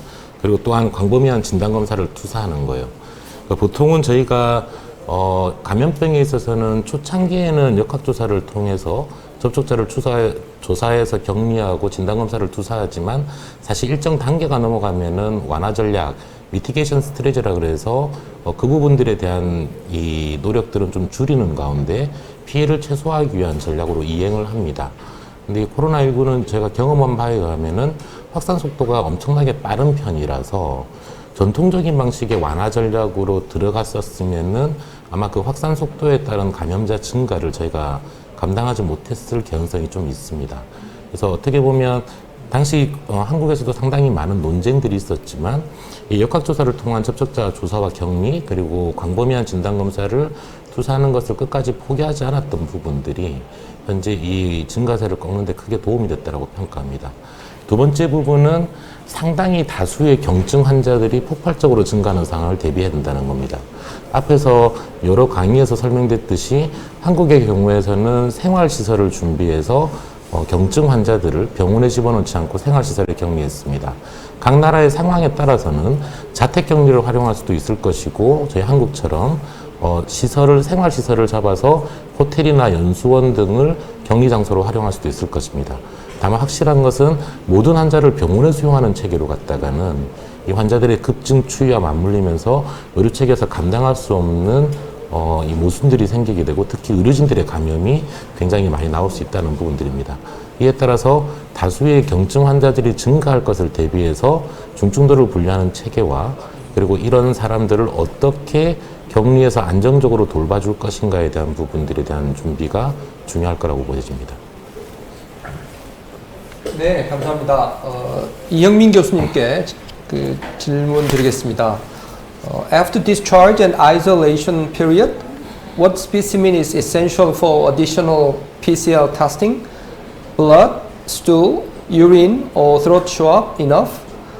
And how about the frequency of specimen collection? 코비드 환자 퇴원 후에 자가 격리 기간이 지난 다음에 PCR 검사하실 때 어떤 검체 사용이 필수적인지 뭐 여러 가지 예를 들었고 또 검체 수집의 빈도수는 어떠한 것인지에 대한 질문이 있습니다.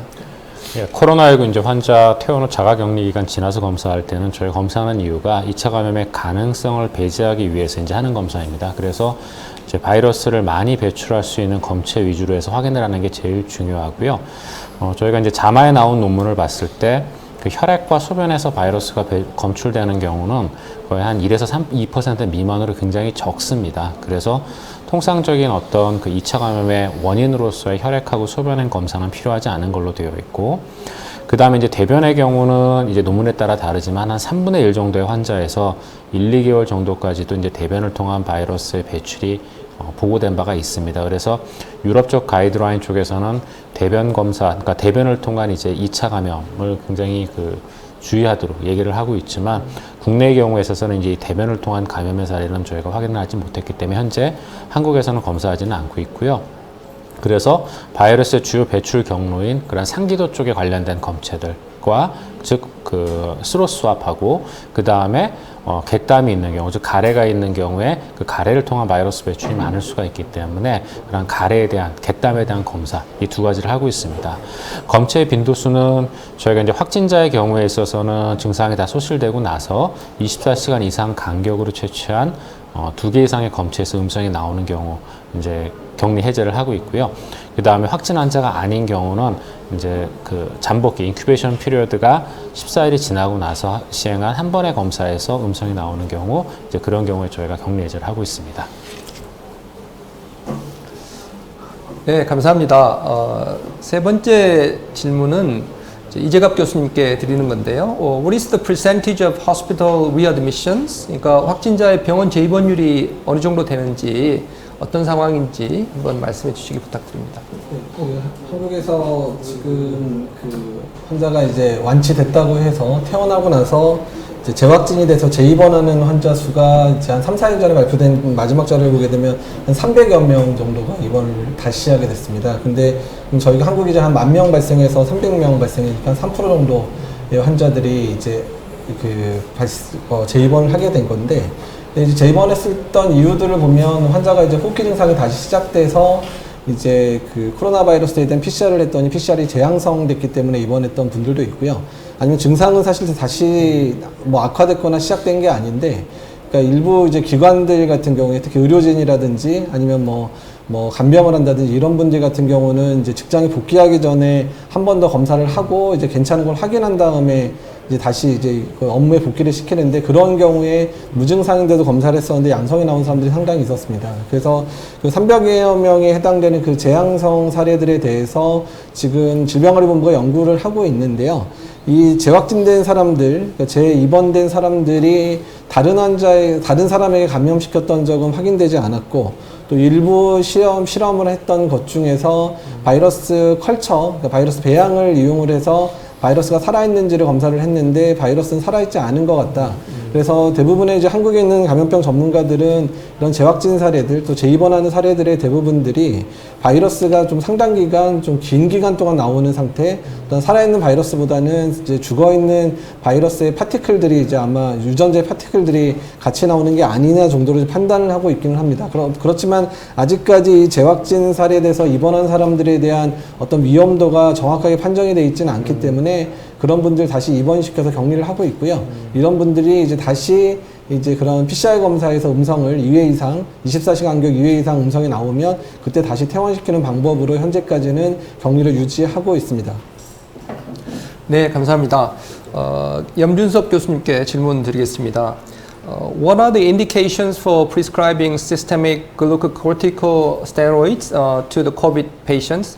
그러니까 코비드 확진자에게 방금 말씀드린 그 글루코코티코스테로이드를 처방할 수 있는 인디케이션이 무엇인지 질문이 있었습니다. 네, 앞에서 말씀드린 이제 강의에서도 잠시 소개가 되었는데요. 현재까지 우리나라에서 시도됐던 여러 치료제 중에서 스테로이드 투여는 폐손상으로 인한 호흡 부전이 진행하고 있는 중증 환자의 제한에서 사용이 된 바가 있습니다. 그래서 아직까지 스테로이드 효과에 대한 이제 그 객관적인 자료가 정리가 되지 않은 상태였기 때문에 적어도 시스테믹 스테로이드는 폐손상이 빠르게 진행해서 인공호흡기를 사용해야 되는, 혹은 인공호흡기를 사용함에도 불구하고 점차 이제 저산소증이 악화되는 그런 중증 환자에서 제한적으로 사용될 것이 추천되고 있습니다. 네, 감사합니다. 이제 네 분 선생님들께서 한 번씩 답변을 해주셨고요. 그러면 세컨드 라운드의 질문을 다시 한번 드리겠습니다. 먼저 손영래 반장님께 드리는 질문은 In order to prepare for the second wave, as an individuals, how should we balance between economic activity and everyday lives? 그러니까 앞으로 재유행이 예측이 되는데 이런 상황에서 경제활동과 일상생활을 어떻게 조화시키는 것이 좋은지 그런 질문이 들어왔습니다. 예. 이 부분에 대한 질문은 사실은 아무도 모른다가 답일 것 같습니다. 사실 이거는 알기가 되게 힘든 질문일 것 같고요. 사실 이런 질문에 대한 대응은 한국뿐만 아니라 국제적으로 다시 한번 좀 모여서 현재까지의 상황을 다각도로 분석하고 어떻게 대응해야 될지 총체적인 전략을 좀 입안하는 과정들이 필요할 거라고 보입니다. 그런 활동들이 아직 좀 활성화되지 않은 건 상당히 아쉬운 점들이고요. 다만 한국의 경우에는 계속적으로 일상생활과 경제활동을 저하된 상태로 유지하기에는 너무 많은 사회적 비용들이 들고 있기 때문에 현재 어느 정도의 일상생활과 경제활동을 다시 활성화시키면서 코로나19에 대한 방역 체계를 조화시키려는 작업에 착수한 상태입니다. 저희가 이른바 생활 방역 체계라고 부르고 있고, 이 보통 생활 방역 체계를 설명할 때에는 생활 속에서 거리두기를 한다라고 하는 의미의 생활 속 거리두기 체계라고도 부르고 있습니다. 핵심적인 개념은 아마 한 3가지 정도가 될 것 같은데요.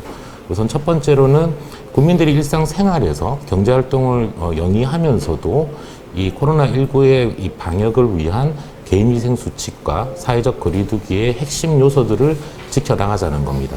예를 들면 손 씻기나 기침 예절, 거리를 1, 2m 두는 것들, 아프면 집에서 쉬고 밖으로 나오지 않는 것들 등등의 원리들을 일상생활과 경제활동에서 전체적으로 투영시켜 보자고 하는 아이디어입니다. 이 아이디어는 사실은 코로나19의 감염이 다시 생기는 것을 막겠다는 취지는 아닙니다. 의도하고 있는 것은 혹시 코로나19가 다시 재감염으로 확산되기 시작하더라도 대규모 집단 감염에 의해서 폭발적으로 증가하는 상황을 막아보자는 겁니다. 속도를 슬로우 다운 시키자라고 하는 아이디어고요. 이 속도를 슬로우 다운 시킨 상황에서 두 번째로 필요한 부분들이 서베일런스 시스템입니다. 사회 전체에 대해서 지속적으로 코로나19의 감염 환자를 체크할 수 있는 광범위한 핵심적인 서베일런스 시스템을 갖춰놔야 될 거고요. 그렇게 하면서 조기에 이 환자들을 빨리 찾아내야지 너무 큰 집단으로 감염이 확산되기 전에 이 환자들을 발견해낼 수 있을 것입니다. 마지막 3번째로는 앞서 말씀드린 것처럼 역학조사를 통한 접촉자 추적과 광범위한 진단검사의 투사입니다. 이렇게 발견된 그룹들이 20명짜리 그룹이건 100명짜리 그룹이건 역학조사를 철저히 해서 접촉자를 최대한 찾고 광범위하게 진단검사를 투영해서 최대한 그 환자들을 격리시켜 나가는 겁니다. 이 3가지가 유기적으로 조화된다 그러면은 한국의 생각은 어느 정도 일상생활과 경제활동을 영위하는 가운데 코로나19를 견뎌낼 수 있다고 판단하고 있습니다. 다시 말해서 2차 유행을 막는다는 취지보다는 최대한 작은 규모의 유행으로 견뎌나가면서 사회 자체를 통상적인 경제활동보다는 다소 떨어진 한이 있더라도 경제활동과 일상생활을 열어나가야 된다라고 하는 그런 판단들입니다. 이런 체계에 대해서는 각국도 계속 고민을 하게 될 거라서 사실은 한국은 한국의 경험뿐만 아니라 다른 나라들의 경험들이 좀 쌓이거나 고안됐을 때 서로 이런 부분들에 대한 논의가 필요하다라고 계속 판단하고 있습니다. 이상입니다. 네, 감사합니다. 이영민 교수님께 2번째 질문 드리겠습니다. If a potential patient has symptoms of mild cough, sore throat, and rhinorrhea with the experience of close contact with confirmed patients, would you recommend, would you consider this patient as a positive in spite of negative results of PCR? 그러니까 PCR 결과는 음성인데 임상 증상으로 보면 이 양성의 증상이 있고 또 이 환자와 밀접한 접촉이 있었던 경우라면 양성 판정을 내리시겠습니까? 하는 질문이었습니다. 예, 아무래도 가능성이 높을 거라고 생각은 합니다만 증상만으로 판정을 내리기는 좀 어렵다고 생각을 합니다. 왜냐하면 이제 코로나19의 그 초기 증상이 굉장히 모호하기 때문에 다른 그 호흡기 감염 질환하고 구분하기가 많이 어렵습니다. 그리고 특히 이제 다른 코로나 바이러스의, 그러니까 국내에서 이런 호흡기 발열 증상이 있는 사람의 한 8% 정도, 그다음에 외국에서는 대략 한 10에서 30% 정도는 다른 코로나 바이러스형 감염들이 있고 증상이 다 비슷비슷하기 때문에 저희가 밀접한 접촉력이 있고 증상을 보인다 하더라도 이 증상만으로 내리긴 조금 어려울 거라고 생각은 하고요. 근데 이런 환자에서 PCR 결과가 음성이 나왔으면은 그럼 어떻게 해야 되냐?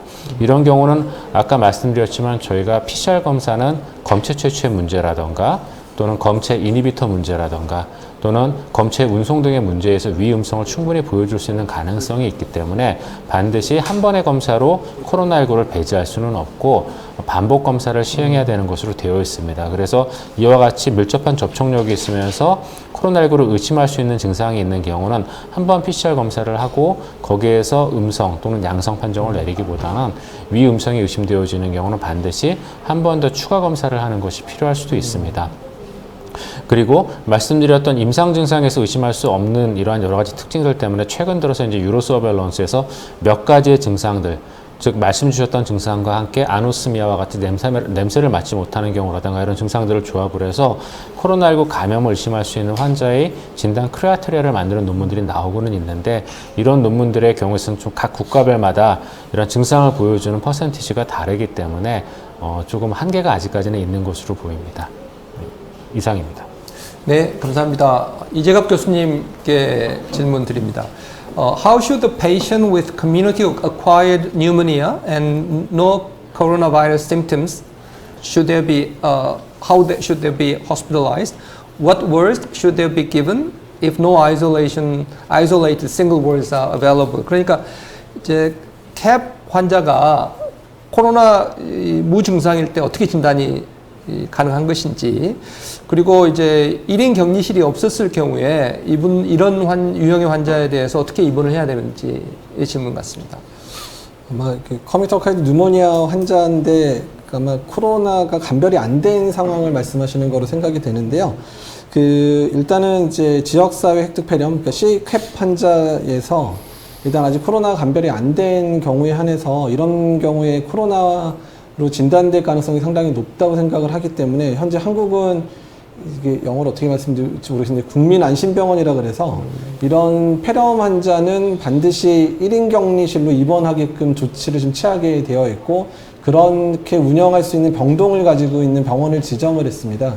그래서 폐렴이 있는 환자는 반드시 1인 격리실에 들어가야 되고, 거기서 코로나 바이러스 검사를 반드시 시행해서 음성이면 격리 해제를 받을 수 있고요. 만약에 코로나 바이러스 양성이게 되면 이제 음압격리실을 가지고 있는 국가지정격리병원이라든지 이런 병원으로 이송을 하는 시스템들을 현재 가지고 있는 상황이거든요. 그래서 그러니까 사실 초반에는 이런 병원을 운영했을 때 1인실 운영, 그러니까 병실이 부족할 거로 예상을 했었는데, 근데 다만 이제 이런 코로나 상황이 병원에서 발생했었던 경우들 때문에 사람들이 병원 가는 걸 사실 많이 좀 더 두려워하면서 지금 모든 이제 종합병원의 병실 이제 이용률이 많이 좀 떨어져 있어서 사실 이제 1인 격리하는 데서 큰 문제를 겪고 있지는 않은 상황입니다. 그래서 병실이 부족해서 입원을 못하는 경우들은 사실 없는 상황이고요. 그리고 어떻든 지금 현재 환자들은 1인 격리를 하고 있는데 더 좀 재밌는 사실은 지금 사회적 거리두기가 이제 한국 내에서 매우 강화되어 있으면서 전반적인 호흡기 감염 환자의 절대적인 숫자가 줄고 있고요. 폐렴 환자 숫자도 상당히 줄었습니다. 그래서 저희가 국민안심병원, 저희 병원 예를 들면 국민안심병원을 처음 시작했을 때 폐렴으로 입원한 환자가 하루에 한 5-6명씩 입원을 했었는데, 최근에 거의 일주일에 2-3명 정도밖에 안 될 정도로 폐렴 환자, 호흡기 감염 환자가 많이 준 상황이라 사회적 거리두기가 코로나 감염만 예방한 게 아니라 한국 내 여러 호흡기 감염병을 같이 예방하는 효과가 있었다는 것을 저도 태어나서 처음 보게 됐습니다. 네, 감사합니다. 염준섭 교수님께 드리는 질문인데요. What kinds of antiviral medication are preferred for mild, moderate, or severe cases? 그러니까 mild, moderate, severe 각각 그 환자들에게 이제 가장 효과적인 항바이러스제가 무엇인지에 대한 질문입니다. 네, 본 질문도 이제 앞에서 말씀드린 강의에 이제 일부 언급이 됐었습니다.